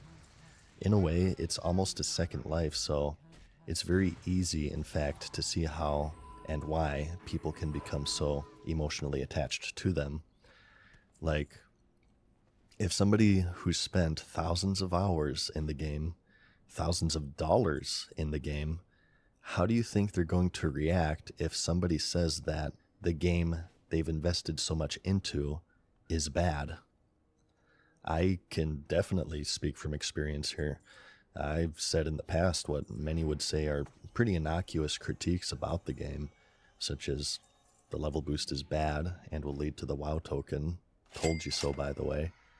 And you would not believe the pure, uncondensed hatred and vitriol and personal attacks that were thrown my way in return. And here's exactly why. When people tie their identity and personality to something, and you criticize that something, to them, you're not criticizing their favorite game or movie or political affiliation. You're criticizing their choice to invest so much time, money, and emotion into said thing. In their minds, it was personal the moment that you made fun of the cash shop. And, you know, at least for MMOs, and probably most forms of media, this is why you see that tribalism. It has to do with social media's just completely polarizing nature. And to them, they're not defending a simple video game. They're defending their entire identity. They're defending their choices to invest such an intense amount of time, energy, money, and emotion into said video game. It's all over. It doesn't make sense to me because it's just not how my brain works. There's so many people that like a game. And someone might really like Last Epoch, and then for some reason it connects in their brain that if that's how they spend their time, then people spending their time doing other things, like PoE or Diablo 4, those are like the enemies. Those are the bad guys. So if someone says something nice about the other game, I better counter that to stick within my tribe. Exactly. And, you know, this is rooted, in my opinion, in nothing other than insecurity. I mean, of course, if you truly believe that your game is so amazing and wonderful, why is it like this challenge to your very existence that somebody critiques it? Or if they simply choose to play something else or stop playing. When I quit the game, that was another source of extreme toxicity. I was like a villain in these people's eyes that must be destroyed simply because I quit. And, you know, to me, that just screams insecurity. As an example here, for me, one of my favorite games of all time is Sekiro, Shadows Die Twice, and, you know, I think this is an absolute masterpiece. It's a very special game to me. It also happens to be my favorite From Software game. And if somebody says, nah bro, Sekiro sucks, Bloodborne is the best From Software game because of this and this and this, because I am secure in my opinion, I'm thinking to myself, you know, well, I don't agree with that. Personally, I think you're wrong, but hey, you know, it's just your opinion. It's cool that you share the same love for something, even if it's not the thing that I love. So, now, an insecure fanboy tribalistic cultist responds in this very vitriolic way, like what you saw in that Reddit thread. Personal insults, loser, fake, so on and so forth. They take the focus off of the game and they shift it onto the person talking about the game as a defense mechanism because, you know, I think deep down they know, you know, well, maybe there's some truth to what this person is saying, but, you know, they're just so emotionally invested into it that they resort to such emotional personal responses because, you know, some buttons are being pushed there. It's debate 101. You go after the person when you've run out of responses to the subject at hand. And by the way, you see this link right here in front of you. Hate views. This is usually the go-to argumentation for the tribalistic fan. You know, anybody who says anything negative about my favorite game is farming hate views. Again, taking the focus off the subject at hand and going after the person. This is done, in my opinion, in a very disingenuous way to disregard and to minimize because, you know, they're so sensitive and are unwilling to see flaws with their favorite thing or side because, again, they've planted their flag. It's like the old Xbox versus Nintendo versus PlayStation console war that somehow is still raging on today, if you can actually believe that. It's crazy. This is something, me personally, I don't feel at all. And it's not because of a quantitative reason. It's not because, well, it's in my best interest so I can make the most money to pretend like I love every game. That way I can just milk it as much as I possibly can. I just genuinely love games. I just love them.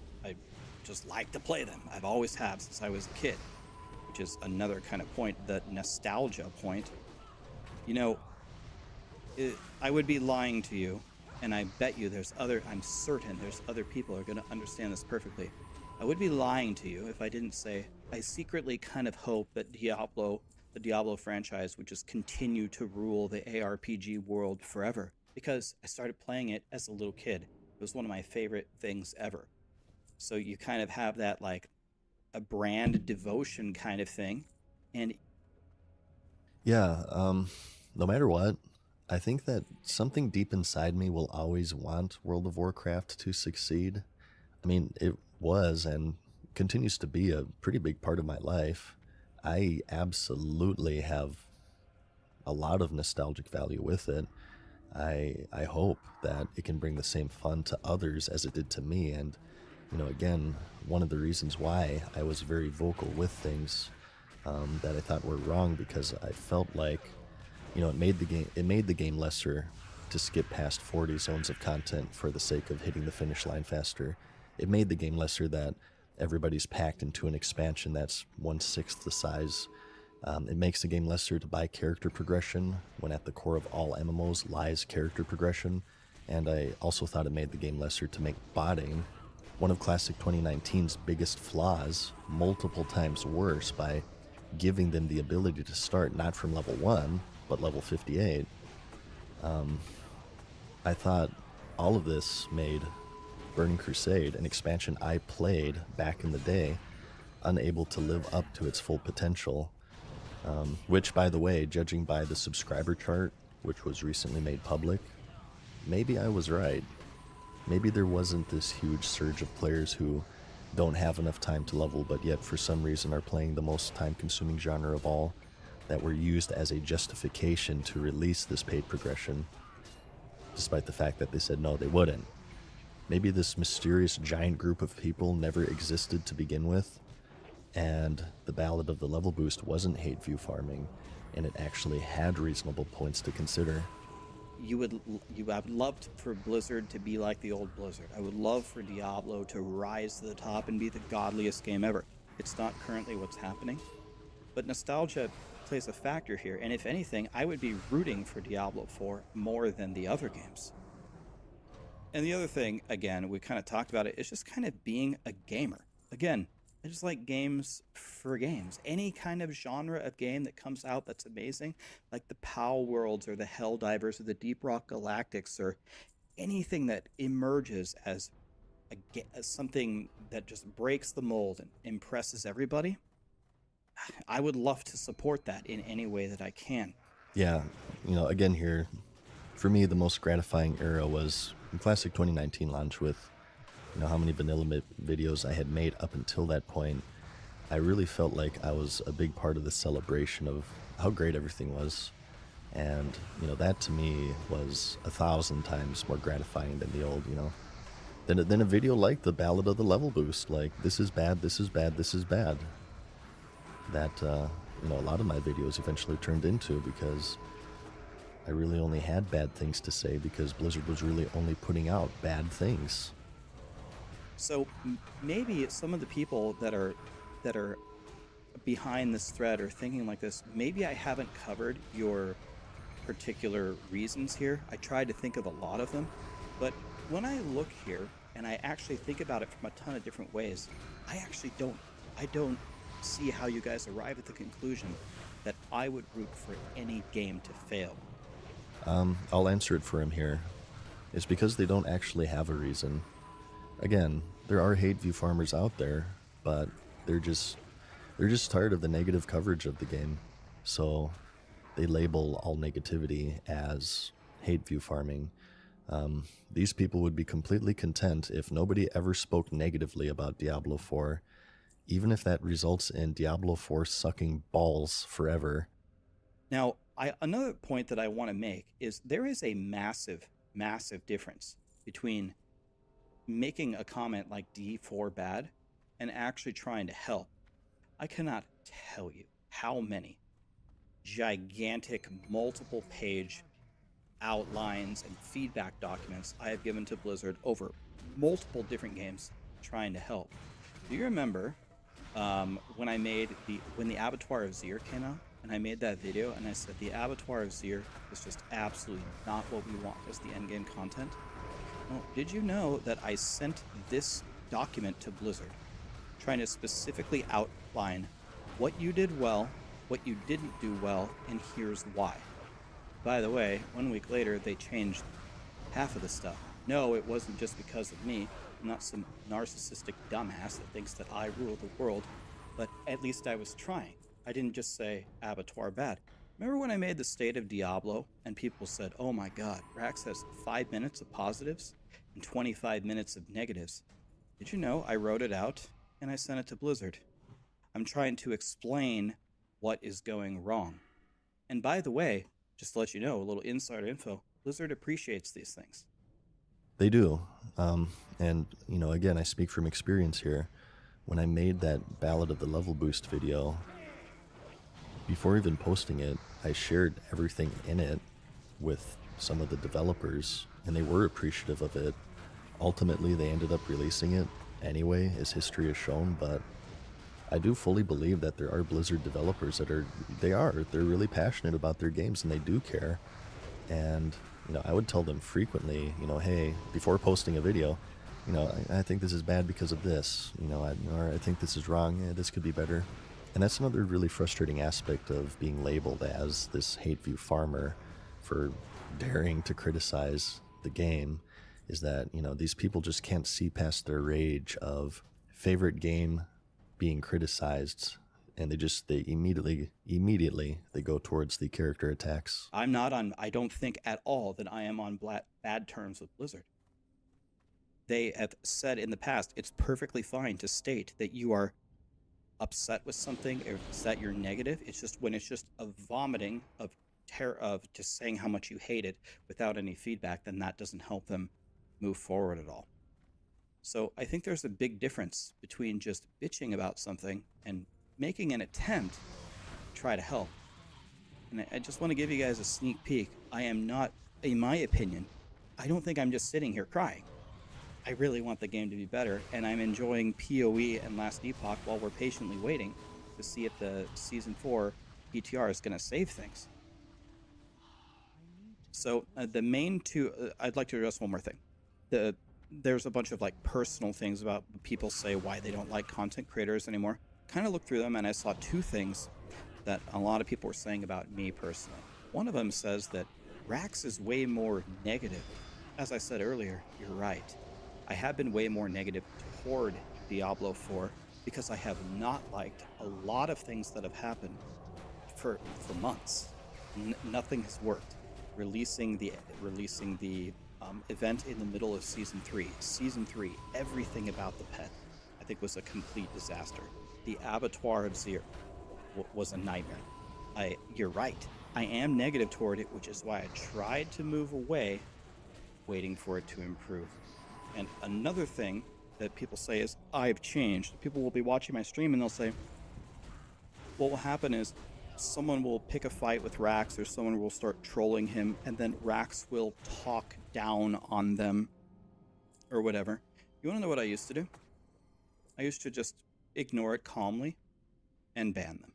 Or just, you can ignore it and just let them just fester there, but then they just usually just keep repeating what they're saying, and then you ban them because they're like disrupting the stream.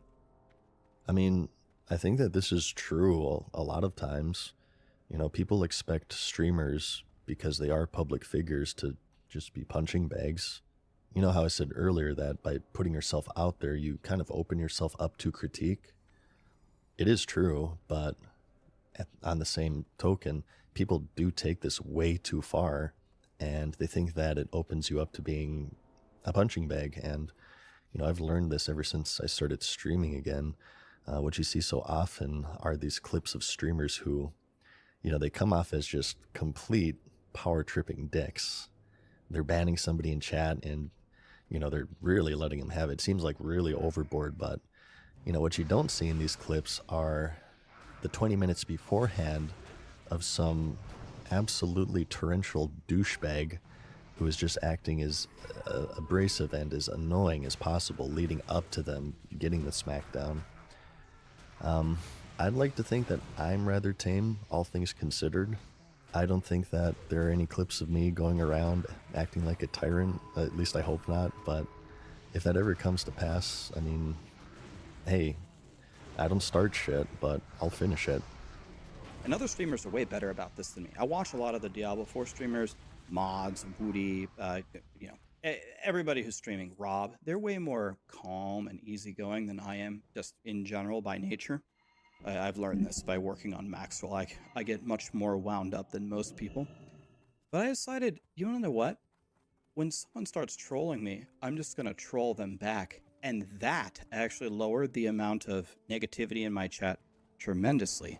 because then people started learning if I start to pick a fight with Rax, oh, he'll actually just fight back. And that actually cleaned up chat tremendously. So it's not like I'm going out there, and it's not like I fire up my stream and I look to have a battle. But when people bring the battle to me, I'm happy to engage with it, because usually what they say is absolute nonsense. Yeah, and, again here, saying all of that, let's not label everybody who criticizes as a troll.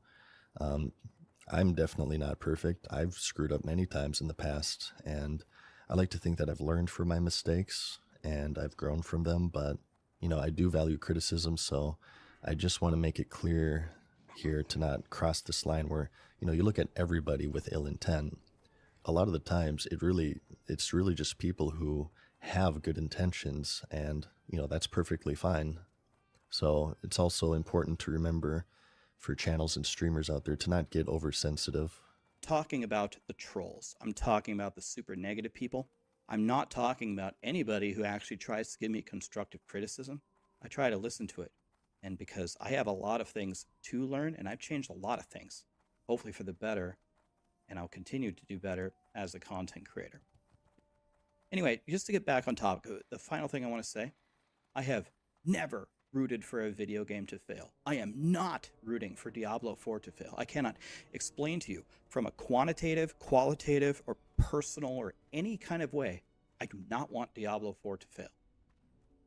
And I don't know. The people who think otherwise, that doesn't make me feel good, because I don't know how you arrived at that.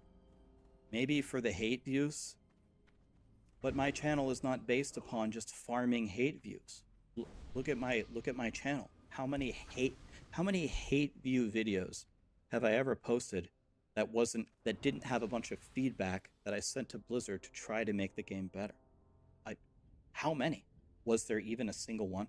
I guess I'll give you one. Was the what's it called? The Gauntlet. That's your one example. I didn't send them any feedback. I tried it once. It's in the middle of the season, and I quit. There's one example. You got me on that one. When else have I ever done that? I really don't know. About the closest thing I can ever remember to being very, very upset at a video game and not caring about how its future was Diablo Immortal. And of course, that was the game that made them like $1 billion, and I'm sure we're going to get another one of those in the future because of it. I don't think he cares for Diablo Immortal. What do you guys think? No, I don't know. I feel like that's okay. I feel like Diablo Immortal, or Immoral rather, is free game at this point. Shoutouts to 800% value, by the way. Anyway, I don't think I've ever made a video like this. I never made a video, addressing a certain negative topic. You're supposed to ignore it. That's the golden rule, and just press forward. But I hope this has convinced at least some people who might have been wondering, hey, is Rax really just against D4? Has he really went to the dark side? No, I'm in favor of every single game, and I hope every game it can releases godly and continues to improve, and I will do everything that I can to any gaming company who wants my help to help them. That's it. Thank you. Well, that's it. Like I said, when I watched this video, I really identified with it, with my time with Classic WoW, and not only that, but social media as a whole. And I guess I felt the urge to make this to kind of bring you guys into my frame of mind with my channel and its direction. It is something that I've kind of struggled with because, I've always been somebody who gives W's where they're deserved and L's where they're deserved. Obviously, since the reputation of Blizzard has ebbed and flowed over the years, so too has the tone of the content on this channel, which went from generally positive to generally negative, so much to the point where I quit, to more recently kind of, a bit of a mixed bag, I would say. I came back when they released something that interested me, which was Hardcore and Season of Discovery, which I've been enjoying, I'm glad to say. And there's been a small contingent of people who have called me a sellout because of it. But it's like, you can never win, you make positive videos, you're a sellout. You make negative videos, you're a hate farmer. You make both, you're a fence sitter. I guess what I'm trying to say is that you can put people into these boxes all you want of hate, view farmer, or sellout if they ever dare say anything negative about your favorite game or anything positive about a game that you hate, but in return, just understand you're setting yourself to be put up in another box, one that's labeled fanboy cultist with about as much quality standards as they have taste, which is 0 by the way, or, you know, this rabid, jilted ex-subscriber who treats a video game like an ex-girlfriend, which still lives rent-free in their heads despite the fact that they haven't played it in years. I wasn't thinking about World of Warcraft during my break. I was focusing on the monotone madness. You know, I think that these jilted ex-subscribers are just as cringe as the fanboy cultists, and I don't want to be part of either group. I want to be somebody who gives W's where they're deserved and L's where they're deserved, and I imagine that's what most of you guys want. You know, saying that though, none of this is really fair, and speaking broadly here, again, it's just a side effect of social media's way of polarizing people. Everything is black and white. You're either with the team or against them, and anybody who dares exercise restraint and is willing to hear both sides of an argument are labeled as flip-floppers. They're labeled as weak, fake, fence-sitters, enlightened centrists, and I think that's really sad. I do. I think it's a pretty sad state of affairs when entertaining more than one side of a discussion and not picking a side for the sake of picking a side is shamed. I will never bow down to that. I will always share what I think of something, whether it be good or bad, and that'll be unhindered by outside influence, and I don't particularly care what people think of it, and I encourage you to do the same. Don't let anybody shame you or pressure you or manipulate you into their way of thinking. From what I've seen, I think unadulterated free thought is at a critical low these days, so definitely hold on to that. Don't let people shame you or gaslight you into believing or not believing in something, because there are a lot of people out there who are so insecure of their own opinions that they will literally go to any means necessary to recruit you into their way of thinking, whether that be through disingenuity, duplicity, manipulation, whatever. But anyways, this is starting to drag on. All of this aside, I just want to put it out there that I do appreciate you guys. Again, 99% of you are just here to have a fun time and to watch cool videos. The smart thing would probably be to ignore all of this, but, you know, still, people say things about you that aren't true enough times. It does tend to wear you down, just like Rax said. But, you know, at the same time, I don't want this to come off as me thinking that everybody is like this. Again, 99% of you are really nice, and you're really supportive of me in my endeavors on here, and I appreciate that. I do. That is a large part of what motivates me to keep going, so yeah, thank you. I consider myself to be very lucky to be in the position I'm in. So yeah, please don't take this as me being ungrateful or unhappy. I know that I can get kind of ranty sometimes.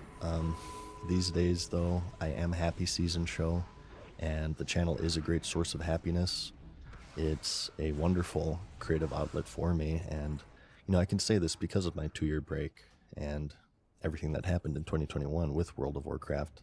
I guess I wanted to share something that's been on my chest for a long time now, sort of an elephant in the room, and my goal from this point forward is to move forward with cool videos and content that I hope you guys enjoy watching as much as I enjoy making. I'd like to say thanks to Rax Antrax for the video. I've really been struggling to put into words a lot of these thoughts, and I found his video extremely helpful in that regard, so definitely give his channel a watch if you're at all interested in ARPGs, because to me he comes across as a pretty genuine guy, and you know, he just seems to like games, and you know, that's always entertaining. Also, let me know if you enjoy videos like this. This is the first technical react on my channel. I know that it's quite different from the norm of what you see on here, but if you like it, I'm definitely open to more of these if something interesting comes my way. So yeah, let me know if you'd like that, or maybe link me videos that you feel you want me to react to. You feel it would be a good video. But anyways, that's about it. Let me know what you think about all of this. Like I said, I do value feedback highly, and I'll be keeping a close eye on the comments of this video in particular because I do want to get your guys' thoughts on all of this. Regardless of that, like the video if you liked it, because I'll see you in the next one. Peace.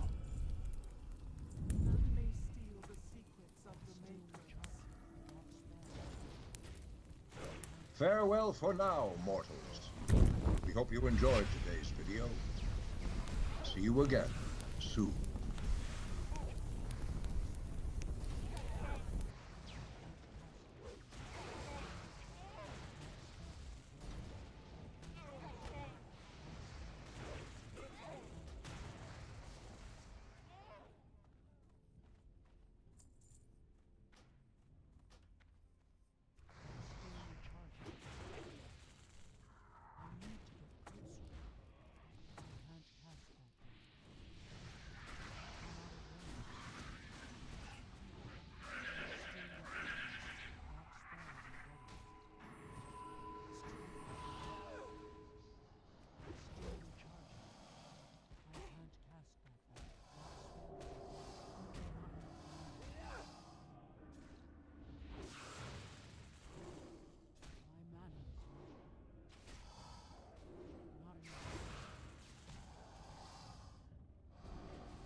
inventory is full. But still recharging. I can't cast it.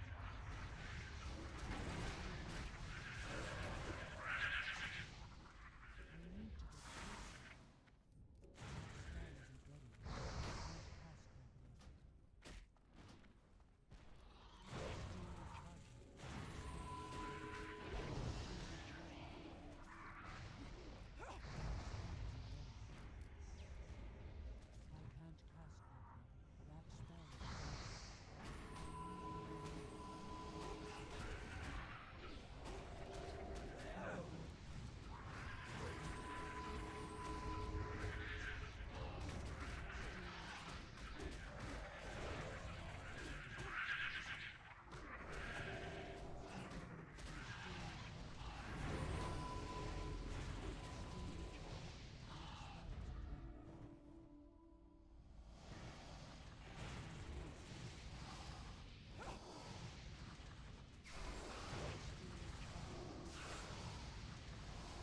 Still recharging. I can't cast that yet.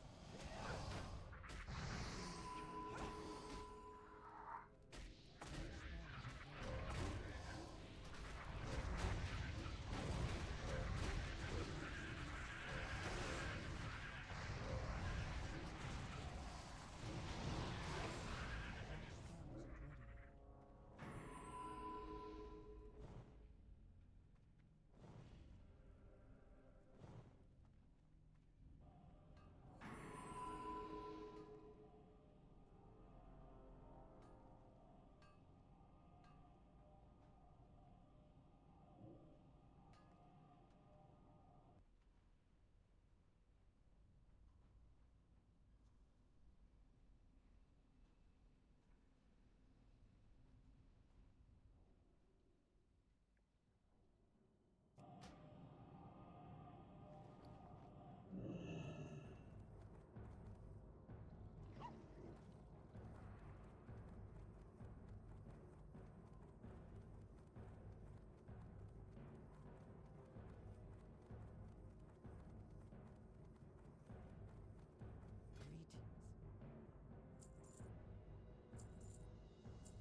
Strength and honor. For the Horde.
can't join our group.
Alright, so we're just about to go in and turn in all these quests, guys. Every single one of these quests gives 6 gold.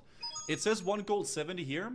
But there's a 300% gold experience gain, like, increase. So we're about to go turn in all these quests now. These are all repeatable. Every single time you do one of these quests, you can turn them in again. If you want to be able to do this, it's called Nightmare Incursions. You go here in the Bow Shadow in the northeastern part of Ashenvale. There is an NPC you can talk to right over here. You do one quest where you kill all these mobs here. After that, you're gonna get something called a mission brief. These mission briefs has quests in them. Once you do them, you can share them. And then you can go back and forth into the Nightmare Incursions, go back out and turn them all in. It is an absolutely insane XP per hour currently, and even just gold per hour. So right now, I'm about to show you how much XP it really is. So we're gonna go turn them in here, chat. Right here. Farewell. Look at my gold as well. 209 gold. Farewell. 214. Good luck, friend. Level up, 43. Watch over you. 224 gold. Farewell. 229. Good luck, friend. 234. Watch over you. We just got 40 gold from that, and almost a half level. Every single quest we turn in, we can now accept again. We can turn these in here, we can pick them up, and we can share them with the entire group. And now, you just rinse and repeat. Pretty much. This is absolutely insane XP per hour. They're probably gonna nerf this.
Welcome to the crew. I mean, you didn't follow or anything yet, but clearly you found me. 3 bars to ding. Jesus. This guy had to have turned in quest. Yeah, he was one of the quest turn-inners. God, no.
Did I reset this?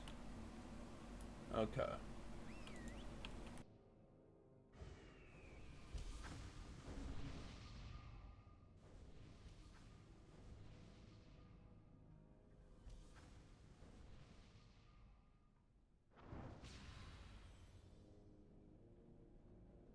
I'm out of range. That's still recharging. That's spell. Even like the old days, you still don't include Russell in that. I like it. I know, it's messed up. Yeah, it's crazy because I was the highest ranked one out of everybody, but okay. All right. All good though, all good. All right, ready? I was the highest rated imposter though. Ooh, we should get in here. We should get Hans Neiman in here. Oh shit. Oh no. Alright, don't stream snipe. Close your chats. What was over there? I gotta close my. Hold up. All 22 people here. Locked. Shush, bitch ass. Wait, what is the? How do I play? Shut up. Bro, mute your mic. You mute your mic, bro. I'm sorry.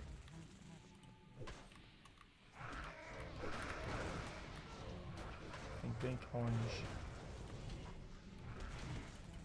I'm dead, I think.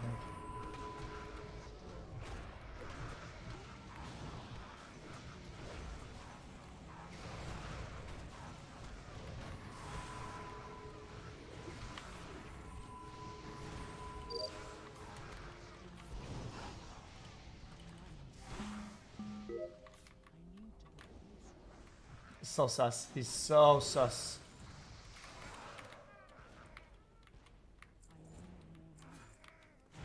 Mo Jesse. Mo Jesse. What's happening? What's happening, everybody?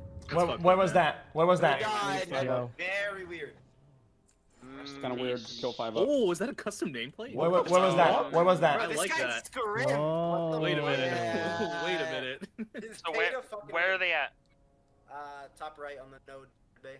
I don't know. I don't know. I didn't see it. Who saw it? Wait. No. Every chill. Wait. At Medbay? Like, yeah, on like the telescope. Where's Medbay? Bro, how's that possible? I'm basically right there. I'm literally on the scanner. Yo, I can clear 2 people from this kill. I can clear stable. I can clear. Mo. Well, X, you know this can't be me, what? Well, yeah, but you went there so fast though, no? What do you mean? I was on Vital with you and you were using like card. Here's the thing, I was on admin, someone was sitting in a vent inside office, so I don't know. Oh. Really? Well, Mo saw me doing asteroids though. Someone was sitting in a vent bottom office Yeah. Wait, is asteroids weapons at the bottom? This probably isn't bottom left, black or yellow. Probably not black or yellow. That's where I was. I just saw Jesse. Jesse was at he came to office like right now.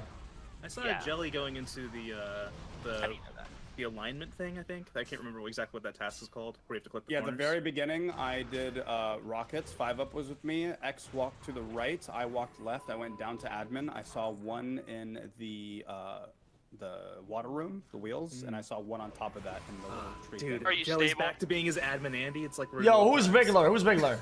That's Rhyme. I think it's him. I think it's him. Wait, no, Russell's in decam. Where are you, Russell? Jelly just cleared dead me, guys. on the Jelly just telescope. cleared me. Crazy though. From this kill only, because Where are he you went to stable? decam. Where was I? Yes. I was doing this tree and it had like a beat to it. It was like red, blue, yellow, orange, and it went. Yeah, he was in there with stable. That's a task. Is it? What is he talking about? Well, I wasn't supposed to do it. I don't think. I was just running around the map, and then I went to this snowman, and it was like 2 snowmen at the bottom of the map. And Skip for now. Wait, was anyone on vitals? Was anyone on vitals? I was on vitals. I just saw that 5 up. It's like 15 seconds at least. At least like 10. Okay, so it may, it probably isn't Russell. Wait, 15 seconds. Then it's Jelly then. Then it's Jelly then. It's. What? I don't think it's Jelly. I don't think it's Jelly. It's not black or yellow. The pinks were together, by the way.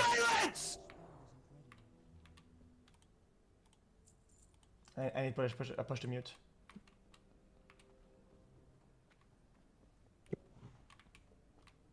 Pink, brown, teal, green. Pink, brown, teal, green.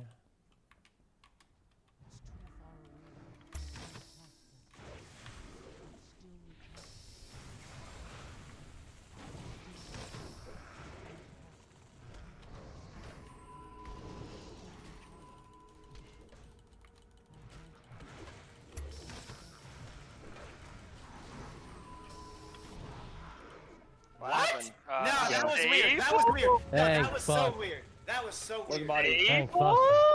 What happened? This makes no sense. Why are you just kind of sitting on that body there, Bucko? There was a body on me? Yeah, just kind of directly on I was you. trying to go to this Cam. thing. I don't know how to open that door. I It had got like it. 6 switches on it. It was like red switch, red switch, Let me- red switch, red switch, and I was flipping it and I couldn't get through. I think it was Let me say something electrical. here. Let me say something here. Why can Jesse even see the body if we're in the dark? It just there's a report button and he's directly on top of it. He's on top of it, but if he can't, he can only see his feet. So if you can't see it, then you can. There's a ginormous report button that pops up on your screen when you're Yeah, but you said, why are you sitting on the you bottom? know You he's said- on it though. He was sitting, because he was sitting. Already voted. Already voted. I already voted. Wait, That's no, cherry he's picking. on Cherry the picking. door outside going into the lights. On top of the body, and he killed the body. Riddle to me this.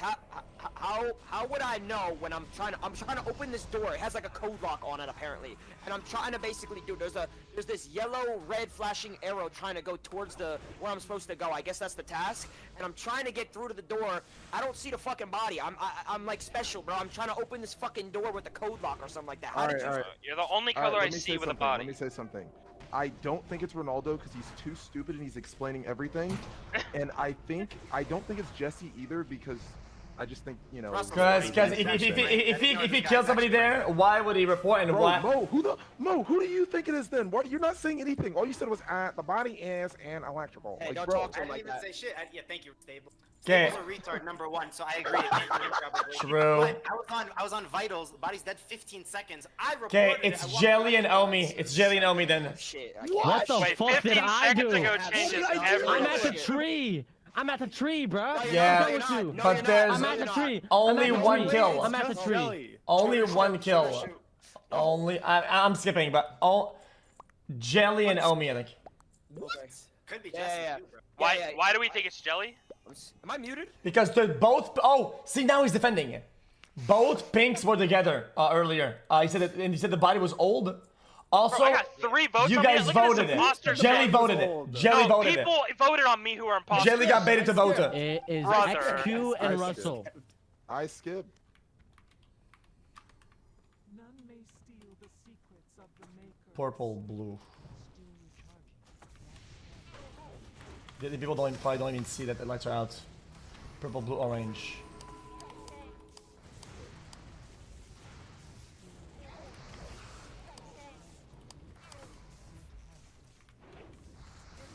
Purple, blue, brown, orange. Purple, orange. Purple, blue. I'm dead.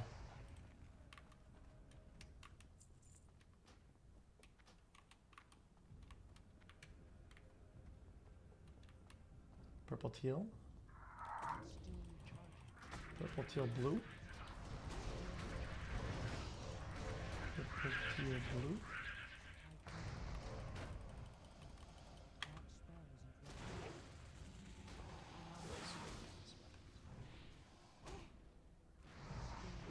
Flap's dead.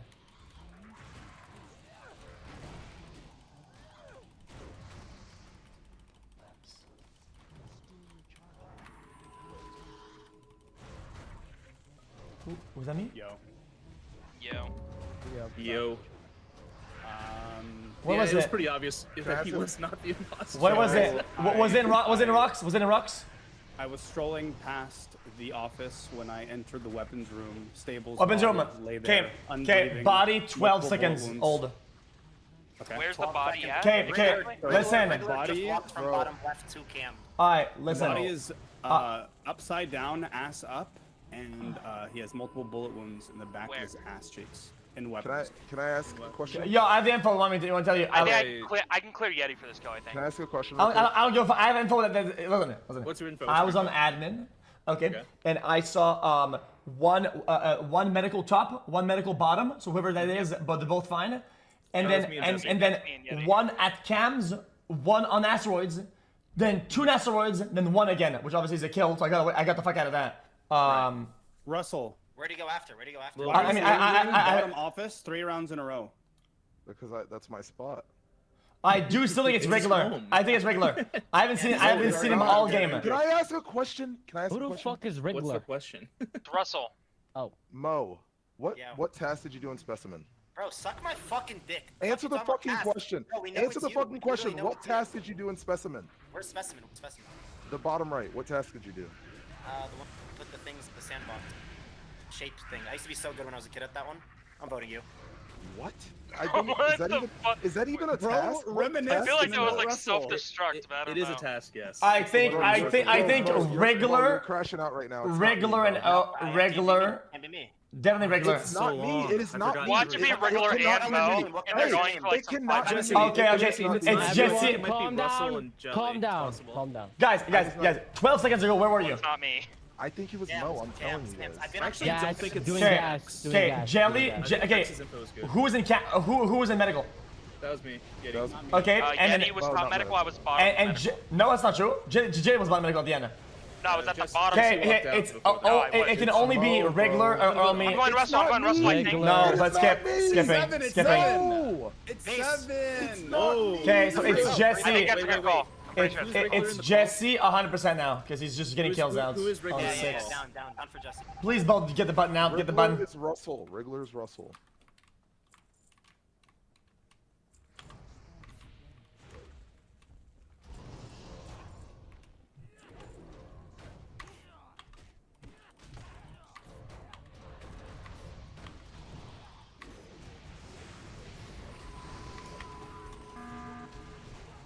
I was the first one to do lights. Okay. I mean, I was. Yeah. We Just throw that out there. I was there So, too. so buddy. I'm gonna say, I think on 7, with the info we had, with not a lot of critical stuff we could have done, right? Getting somebody out coordinatedly like that, a free kill.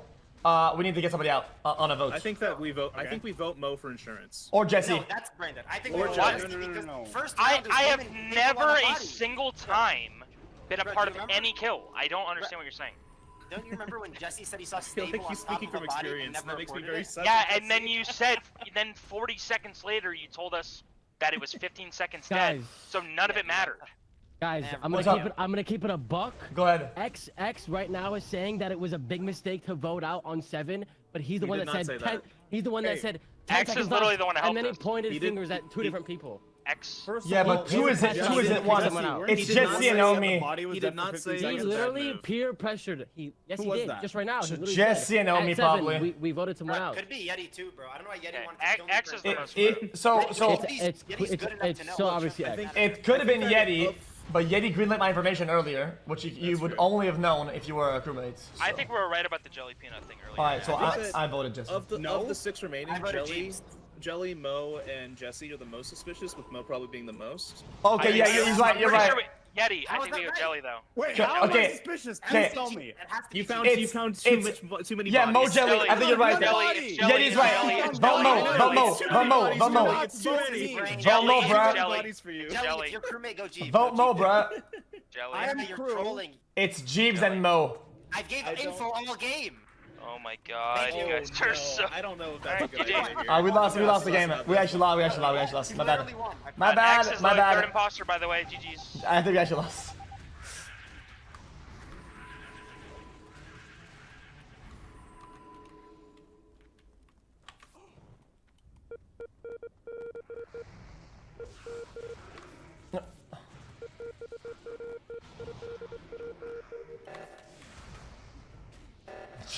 GG chat.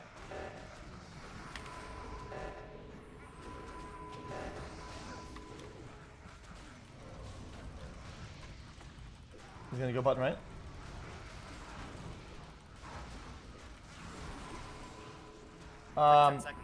Okay, so Yeti, so me and you are both good? Jelly. Okay, so Jelly would stay. Yo. Okay. So unless Yeti is a I fucking don't know if it's god. necessarily a vote on this spot because it's final. Okay, who buttoned? Who buttoned? I'm really sus of. Okay, who buttoned? Why is Omi so quiet? Bro, what the hell am I supposed to say, Omi bro? is I'm kinda still trying quiet. to I'm still trying to remember the fucking map. I'm still trying to do the fucking task. Who buttoned it? What's up? Oh, wait, who buttoned on the left side? Was it you? It wasn't me. I It's was not. on It, so it wasn't me either. So I clicked it. So basically, and It he was died. Omi then because Mo was on vitals. Oh, I mean, where's but get him out. Wait, what? Wait, why am I getting voted out? Wait, what do you mean, Mo? What? Alright, I'm voting Mo. Wait, is it Omi? No, what? I'm on vital. You just cleared me. You said I was on Then vital. vote me then. Vote. It's you. It's Omi. It's Omi. It's Omi guaranteed. Why did we vote for that? Is it because he was on left side? It's just Omi. GG. Yeah, he was.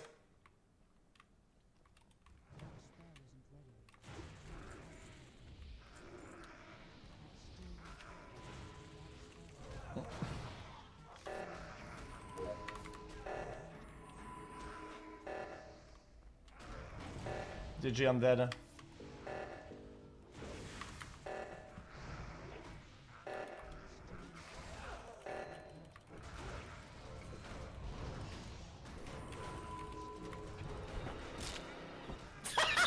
It's actually Yasuo. Now listen to me right now. Listen to me right now. Yeti. This guy killed literally right in front of me. Look, he literally listen to me. Yeti, X found please. the body on the left Yeti, side. Please. Mo Yeti, was in the admin area. Yeti, prior to please. that. Yeti, please listen to me. Okay, I'm gonna listen to you. I'm gonna listen to the whole thing. I promise you, this kid Mo is gonna make a laughing stock out of you. He's gonna put you on fucking TikTok, Instagram Reels if you fucking vote me. I'm telling you, he literally killed XQC in front of me, bruh. Okay.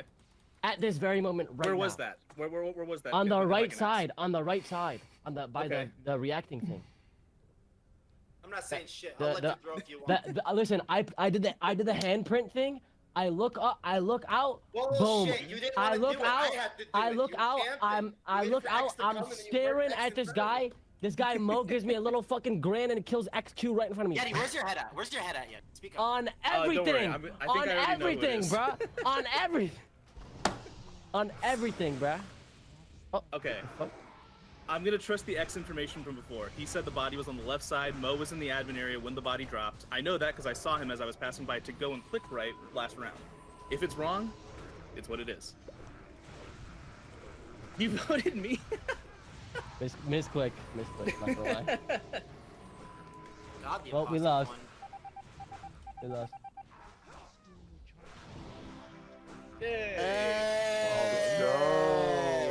Jesse, you got away reporting your own kill, dude. Oh, was it Jesse kill? Yeah, I was the imposter, but dude, I was so off on that. X just stream sniping me. I don't give a fuck. We're No, X fucking knew, dude. This guy's just cheating. No, this guy's just. I went for the other time. Shall we play again, fellas? Alright. Sorry, yeah, guys, are we just racist? Like, why was it me? There was no info. I didn't kill a single person. I made sure to stay from every death, and I still got blamed. Victory is ours! Hey, no, you killed me. I didn't think it was you, Jesse. I actually just thought it was like, yeah, I'm getting gaslit, but I wasn't sure. Yeah, I didn't kill you. You were my seed, but it didn't work. I thought that Russell was sus, so I'm glad that we got him out. It was him. Yo, guys, this is pretty lit. What the hell? Alright, I'm starting it. I mind controlled Russell, but then I voted him out. I shouldn't have done that. In chat. Boom. Alright, let's do the color meme. Here it comes. Let's see. Oof, lights and oh god, lights, browns, no white. That one, purple, green, brown, brown, blue, white. Okay, I'm dead.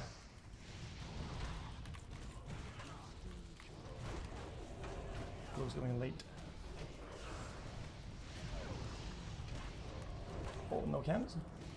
Teal. Teal, blue, brown. I'm fucked.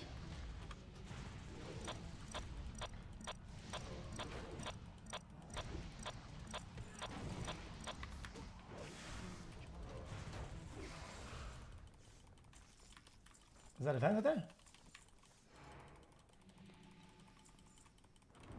Okay, all the lights and purple brown lights.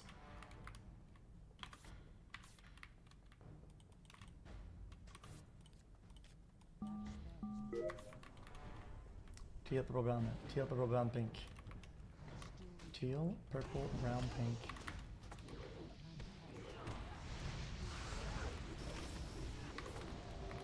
Teal, purple, brown. Teal, purple, brown, pink. What the fuck? Okay, so this is not teal, purple, brown, pink, and me. Where's his body? Yeah, we're all good for that. Don't mention that one. Teal, purple, brown, pink. Yes. How can you see? Wait. How can you see on vitals how long they're dead? Is there a number? I didn't. Because I looked 10 seconds ago and I came back to it. Yeah. Oh, okay. So brown, pink, teal, and X, right? Or is there someone else that was with us? Did you say brown? Were you guys all in medical? Me, or- I'm brown. So we were all together We were all together. in office, and I know kind of like the range that they could be at, right? Okay. And I don't think a lot of people are in range, unless something vented really quickly, which I don't think happened. So Where's the dead body at? Really gives Jesse top of and office on the right Stable side. on this. Right side Jesse, office? Okay. Stable, and White. I have a Call me feeling. Ron. You can call me Ron. Actually, I mean, I'm just gonna throw this out here, but I think it might be Omi. Wait, No. I'm weird. Hey, Because when I came out of was there weapons, with X. why did you I was think there he's- with X when the guy died. That info is so brain dead, and it makes me want to vote for him. It's so brain dead. well, let me tell you why though. It's Jesse, because let me tell you- when I came out of weapons, you came from office, so. No, and I was like, no, listen, Jesse, I was in looking at vitals, and then I went and I saw the dead body, and I instantly left to go find it because I didn't know where the fuck it was. I swear to God, X can vouch. If X vouches for you, but I'm just saying you come out.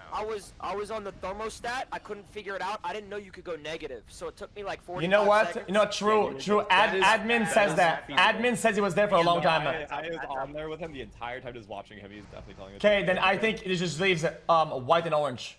Wait, I have a question. What about blue? What Can you about use blue? the Nope, Can you nope. use task to confirm if you're crewmate? Like the scan thing? Yeah, you can still do that. No, we're Okay, saying it out well, loud. I- You mean is that what you mean? Like, are you allowed to show people the scan? Yeah, I'm to voting confirm in. yourself? If you walk that on the was easy. scanner and somebody else walks on behind you and it says that they're scanning, then yeah, that's Okay, because I can confirm that way. Okay. You know what? Yo, Pink. Was 5 up in office like a minute ago? Like right now? Or not? I haven't. Okay, yeah, just making sure I got my colors right. Yeah, then orange and white then. Orange or white, one or the other. And Or, I voted white, so let's just go with white here. I'll go top right immediately and scan. you guys can skip. I vote Jesse Jones just for the. I'm skipping. But watch I'm skipping, watch bro. the double imposters vote for me though. Watch, ready? Look at the debate. I voted for you too. You next. Holy shit! That the was super pretty debate. Good thing I close. skipped. Glad I skipped. There's an Yeah, we're going to imposter scan. among us. Alright, strike two. Strike two.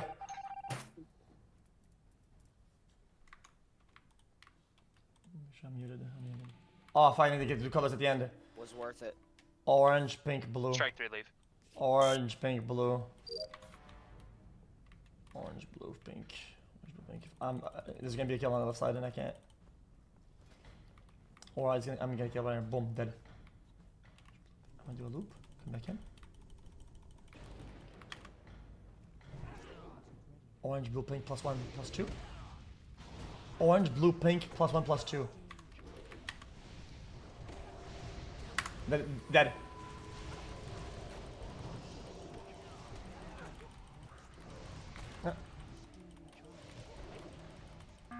White from top. I'ma keep it a buck fucking 50. This senior buns guy, he literally poor acted so hard. No What? animation on that medicine shit. You're no not- animation. you Nothing. don't do He the literally animation. just I've stood got there. something to Jesse, say. I've got Jesse, something to he say. was Do the Jesse. You animation. saw him doing the mannequin challenge on that fucking medicine thing, bro. There was no scan, nothing. Jellies. There's no Dude, there's no visuals. I don't think so. so Where fast. was the body? I was gonna say. Where's body? Where's body? There's No, no no body. one knows. I don't think. No one knows because he. Hold one on. dead body. Hold on. I want to know something. Who was both on weapons? You guys saw each other. Who was that? I would briefly walked in on Ronaldo because I saw Wait, him go is in there. weapons? Okay. No. Pink and green. X, let me say something. Wait, is weapons the Kovac shit where it's like you shoot Yeah, shit? it is. Yeah. It is. Yeah. That motherfucker sat there for like 20 seconds. I was like, why isn't he doing the task? So I go up to it, and then I did it. Can two people do the same task? Cause Yes, this yes. Bro, yo, pipe the fuck down. Holy Okay, this particular kill. Your Yo, volume a little bit this lower. particular kill is not pink, not green, and on top of that, I don't think it's an Omi self-report bullshit. I don't think It it's couldn't white, be me. orange, or brown. I don't think It it's couldn't white. be Well, me listen, or I'm telling Jesse you. or Omi. No, okay. For this kill, it wasn't senior buns, but he literally stood there, mannequin challenge, nothing. Senior buns. Senior boys. Okay, stop. Are we cleared like 5 up at all or no? Yeah, He I've been said cleared the twice last so far. 2 deaths were not related to him. Okay. Guys, hold on. This kill is definitely not pink, green, and Omi. Or maybe senior I'm boy? still sus. Doesn't Why matter. could it not be Omi, though? Okay. Yeah, Omi's been watching me the whole time. Because I don't know about the clear on Omi. he for this kill. No, I Omi don't. He didn't. he earned for the fact I did of that like something emergency meeting. else. Exactly. Yeah, he did an emergency meeting. I don't think he killed and went and did that. It's too much time. I think that stable is probably clear altogether. Wait, are we not voting? Are we not voting Ron? senior? Okay, Are we I'm gonna not? call you Ron. He's probably clear. I don't know about 5 up, but he's been cleared for the last 2 kills. I'm like, which is good. I'm just gonna throw this. I'm gonna Jesse? skip, but I'm sus of X. I'm sus. Okay, white and orange, white and orange, white and orange, white and orange. I'm gonna vote senior boy this time. If I die, it was senior boy. I tried voting. If I died, it's green, orange, and white.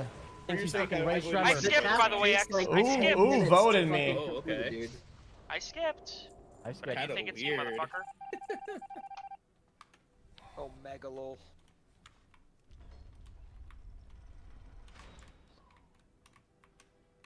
Blue green. He's going alone in there? How long has he been there for? He's not gonna walk up? Watch this, he's gonna go right past it.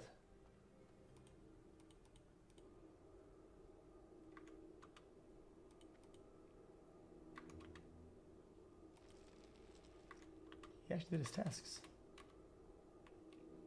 Who dares awaken Arcadus?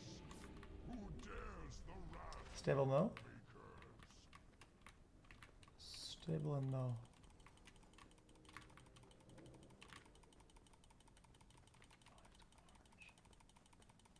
We're dead here.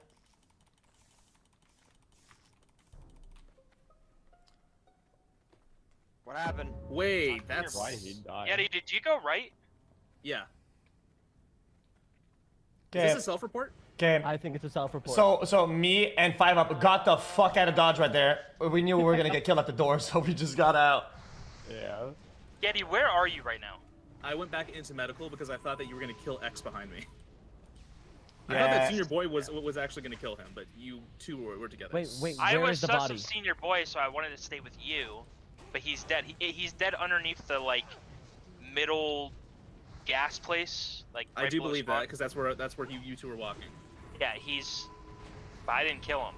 Okay, X, where did you go after medical when we passed by? Case closed. Okay. But I'm gonna be honest with you. Okay. I'll be honest with you. There's a group of 3, me, orange, and white, right? Yeah. And I knew something was up, so I left with 5 up, and we split into 2 groups. And at the time, there was no kills. Yeah. Here's the thing. I'm voting X because I never saw X. Like Okay. if you can see me with That's the lights crazy, off, 'cause that's he passed insane. by you Voting on before the lights were 7. off. Don't vote on 7, Over us guys. on the doors. Just relax. We do vote. We already got Wriggler. I don't care. I'm fucking. Resin pass. I think it's a self-report, by the way. I think self-report. Why do you think it's XQC? I'm confused. Because I could have killed I Stable. didn't see him, and we have like. Okay. Everybody that was cleared on the They first turned one, off the first lights, kill and I never is there saw. Besides, Real. Jesse. Like, Jesse's not clear at all. Everybody else is. Yep, true. Also Stable, I was on admin, Ron, there was three on the right of the map, 2 on the left side. I knew for a fact I could have killed you for free, and I Tasks didn't. are almost done, by the way, and I'm done. Just throwing that out there. Why wouldn't you kill them for free though? No, exactly. I could have killed you for like easily because I had info on I everybody always else. want to vote Jesse, even though it's not. I'm voting Jesse again. But are you Wait. lying, XQC? Stable. We can clear you really Jesse. fast. Stable. Jesse, What's so the... you What? saw me go back towards medical. You were I still didn't. with senior. No, I was trying to find you again. I was trying to like get to you because I actually trusted you, and I didn't trust And senior. you left him. Guys, No, I was trying to go. Guys, to you, vote but- Jesse or skip or I'm dead. I'm gonna vote him, but I actually think we might be in trouble. Y'all gonna feel real dumb. Just get the task done. We have literally a bar, so it's easy. You heard that, Stable? I think we need the meetings 1-6. My name's Ron.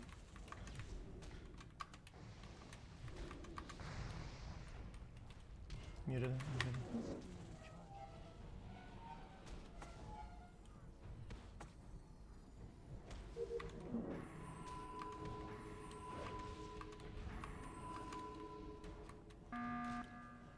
Oh, I can never do this damn fucking task, bro. Sorry, it's one of those situations. Okay, what happened? I don't Wait. think it's stable because he has the Turkish ice cream seller hat on. And then X is Listen, we can clear Stable fast. Stable, can you do? Calling me fucking Stable. Then change your fucking name on Steam, bitch. Describe your last task, Stable. Okay, so This is Ron, not. basically this thing where it's like a maze, bro, and I'm so fucking slow at these things. I don't know how to do it. It's like a white light. I go down. I go to the right. It's a wall. It makes me restart. So I go down again. Right, up, right, down, right, up, down, right, and I never get to the end because you guys keep fucking calling it, bro. I'm not as fast as you guys. I'm trying my best. Guys. From just behavior analysis, I'm okay being wrong about this, okay? But from the other earlier, I'm telling you, it's not 5 up. So if we get fucked up and it goes late game. I actually think it's likely it's only been 1 killer based off of the current people that are left. Yeah. Like only 1 person's actually been shooting and the other people have been holding it. So I don't think it's stable. Guys, I don't think that Jesse's guaranteed to be the guy. So I think we should still vote somebody here. So because on the first round where like it was essentially like a group of I think 5 of us at There Vitals, was, yeah. And none of the Vitals people have died here. So like, I don't. Like, who do you think did kill them? If you think he was a killer or not, I think you just vote me then. Bro, Omi swore on his life it was white. No, I can speedrun my task if I'm a ghost. No. I don't know if it's a good idea. Let me tell you why I swore on my life is because it didn't do the animation thing, but I didn't know. I'm guessing. You care about your life? I'm guessing the animation thing just doesn't show. Yeah, I think it's a rerun of last round. I think it's Omi as well. Omi and Jesse. The double? Okay. That would be so silly. I guess so, but I don't know. I thought the animation thing goes off and it scans him, and then that's how you verify the fucking person with the medicine thing. I It have did not do the animation. I have all tasks. I have all tasks left. Who do we vote or who do we skip? I'm done with my shit. I'll vote Omi here. I'm gonna vote Omi as well. I guess I'm I'm voting Omi. not actually cleared, so you could vote me. Yeah, Yeti could have went hard. We might have lost because it might be Yeti. To be honest, oversight. I'm gonna go with Yeti. I don't even know. Well, we're gonna see. I mean, I don't know. I don't get it. We might have lost. I don't think so. What? I'm muted, so I'm good. I know my monitor, you understand that my chest is always closed. It's just for the make sure I'm muted when I click the button because the button's a little bit kind of loose. Yeah, we lost because of me, I'm pretty sure.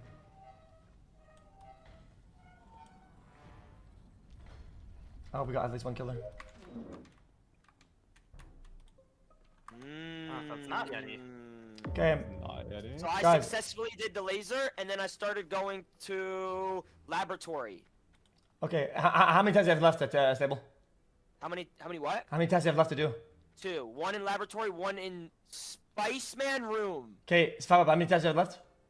I'm done with my task. How many? Did you say Spiceman room? I'm done. Wait, how many tasks left do you have to do? I'm done. I'm done.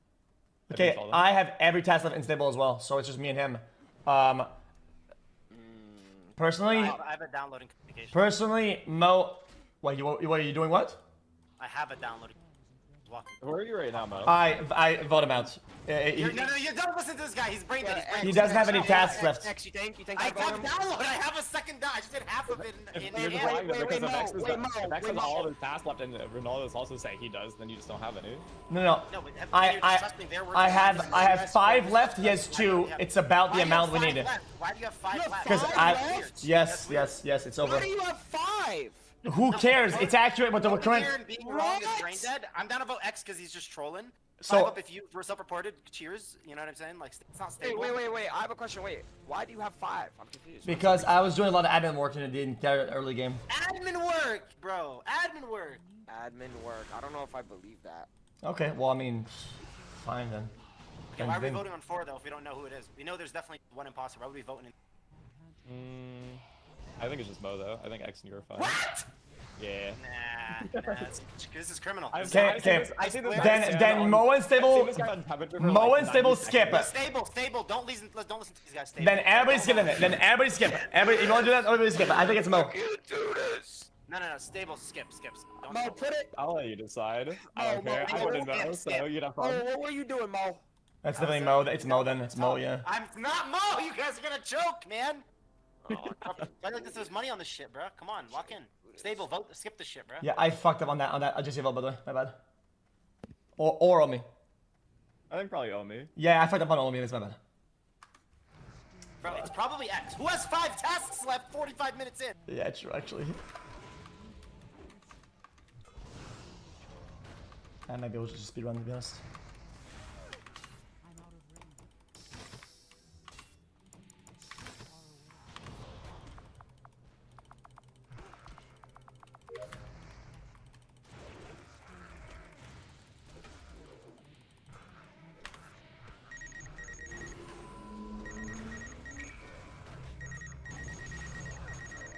You can still lose if you do this.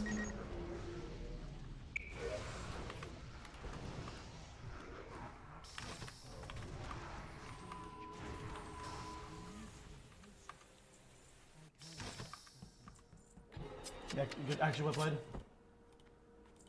But no, they Stable, vote him out. What? I was Get his trying ass to... stable. He Get threw. his ass stable. No, No, I I'm didn't- saying He it's not threw. you. I'm saying get the other guy out. I know it's not you. Bro. Oh, I was about to say, I was trying to get to Spice Man, bro. I couldn't Yeah, make yeah, it yeah, there. I saw you. I saw you. I saw you. Oh, are you Bro, getting X gas actually whip on had- him right now? Oh, wait, hold X on a actually had second. 5 tasks left. That's actually crazy, bro. X, lock the fuck in, bro.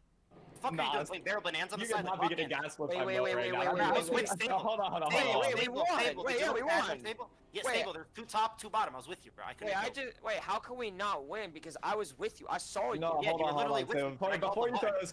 this game, No, I'm voting you out, bro. I literally, I was with Mo. Damn. Yeah, he killed at that table and then reported at That's the not table. true. Too late, buddy. He voted. Too late, buddy. No, you were on the top right. I saw both of you. Bro, X cleared 5 up 14 times for no reason and said it was Mo, bro. Bro! I'm so close. Like, you cannot be throwing though. I'm so mad. Yeah, Why X, the you fuck? are Bro, trash. why the fuck? X is just like, yeah, dude, 5 up's clear, 5 up's clear. He fucking God, killed me. man. 5 For up is the one who killed me. For How that- are you saying he's clear? Where's the clear? Listen, He wasn't listen, clear. Cocker, listen, He wasn't Cocker. clear, clear. Listen, Even Cocker, X Cock wasn't Lords, clear, Cock Lords. Listen, you know what I said. I said it. For that one kill, it's But either he wasn't clear for that kill. He wasn't. He killed Dude, me you were there. literally with him, like strategizing. He was okay, not clear who's for the that kill. imposter? He killed Yo, me. listen, Cock Lord, listen. If we voted both Jesse and Omi, I we were. wasn't the imposter. It doesn't matter. By the way, was it? It means Omi we or have a Jesse? killer down. Omi. It's Omi mathematically didn't do good. It was Omi. Good. I'm glad we called that one then. Yeah, exactly. Omi didn't So, kill. guys, Yeah, Omi didn't kill. if we voted both orange and brown, we are got all the assured kills, one that's so killer's good. out. That's good. You guys are voting me out bro, off of dude, Aura No, alone. it's Returning insane. back You to Wait, cannot I Wait, didn't vote. wait. Bro, Wait, you I were didn't get. clearing I the didn't get any killers. kills. I didn't get You were any. clearing the No, you killers, didn't bro. do And the anything, crazy thing is, Gab. it wasn't just Bro. him. It was 3 Hey, my people cleared fault. him for those kills. Sorry, bro. The crewmates prevail. That's really Bro, funny. Yeah, we're just because gonna you ignore guys the fact aren't that listening. Alright. Admin work. Admin work. It's listen. So, almost level 43 in this first session. I mean, that's not that bad, honestly. I'm gonna be doing a raid in like a half an hour or so, so it's like, I don't know if, I'm basically calling it, but like, it was a good grind with these people. I'm gonna be raiding with this guy, our priest. And yeah, doing Nomer. I'll take a short break and yeah, probably be back to stream some Nomer and yeah, maybe get like level 43 in that raid probably. Take a short break. Maybe I'll do some PvP off stream or something here. I need to get 15 kills at least.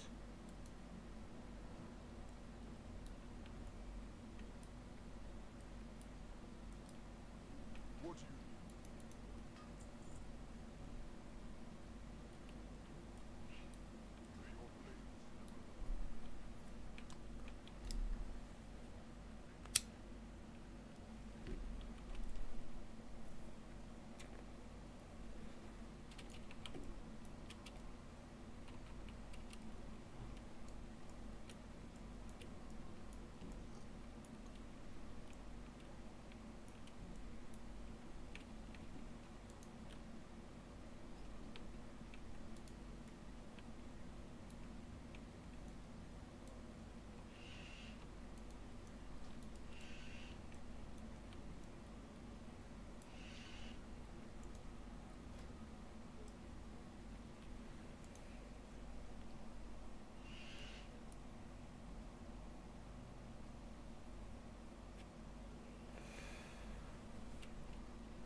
guess we're setting up right now. I mean, I'm gonna go learn at least my agility totem, so then maybe I could do some totem twisting. Therefore making me way better than a druid, because what are they gonna twist? Twist their nuts. Counterclockwise, maybe, I don't know. These guys go at like 8:30, so that's like in a half an hour, honestly.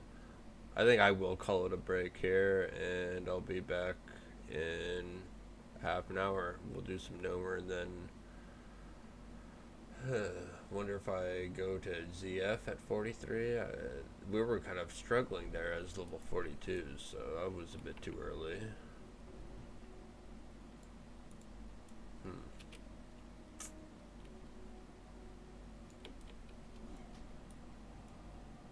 But maybe the same priest, he was like in my group for like the last 4 hours. We were doing dungeons with, we traveled the world together. He might be up for after this Nomer. It was like he was talking to me before the patch dropped, and he was like, I think I'm gonna go for a Nomer though right away. I'm like, okay, I was gonna do that when I was like 42, 43 type of deal.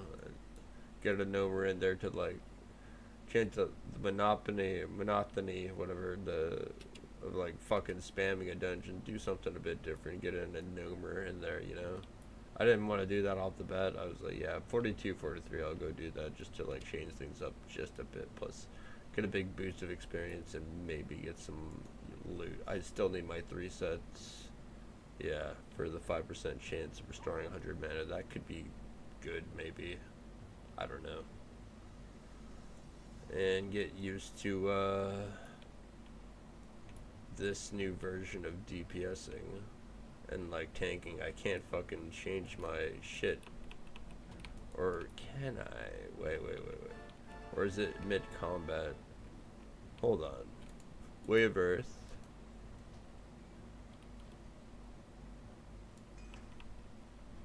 No.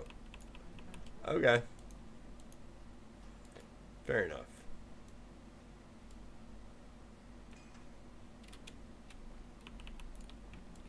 Wait, what? What do you mean?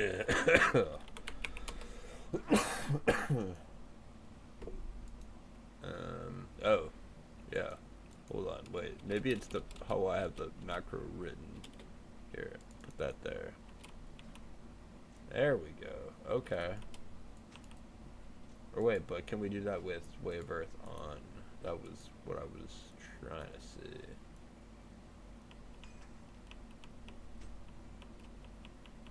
Okay. Maybe it was just how the something about this new patch made it so my macros stopped working for equip slot shit. It's like that item does not go in that slot. It's like you just gotta have equip this and that.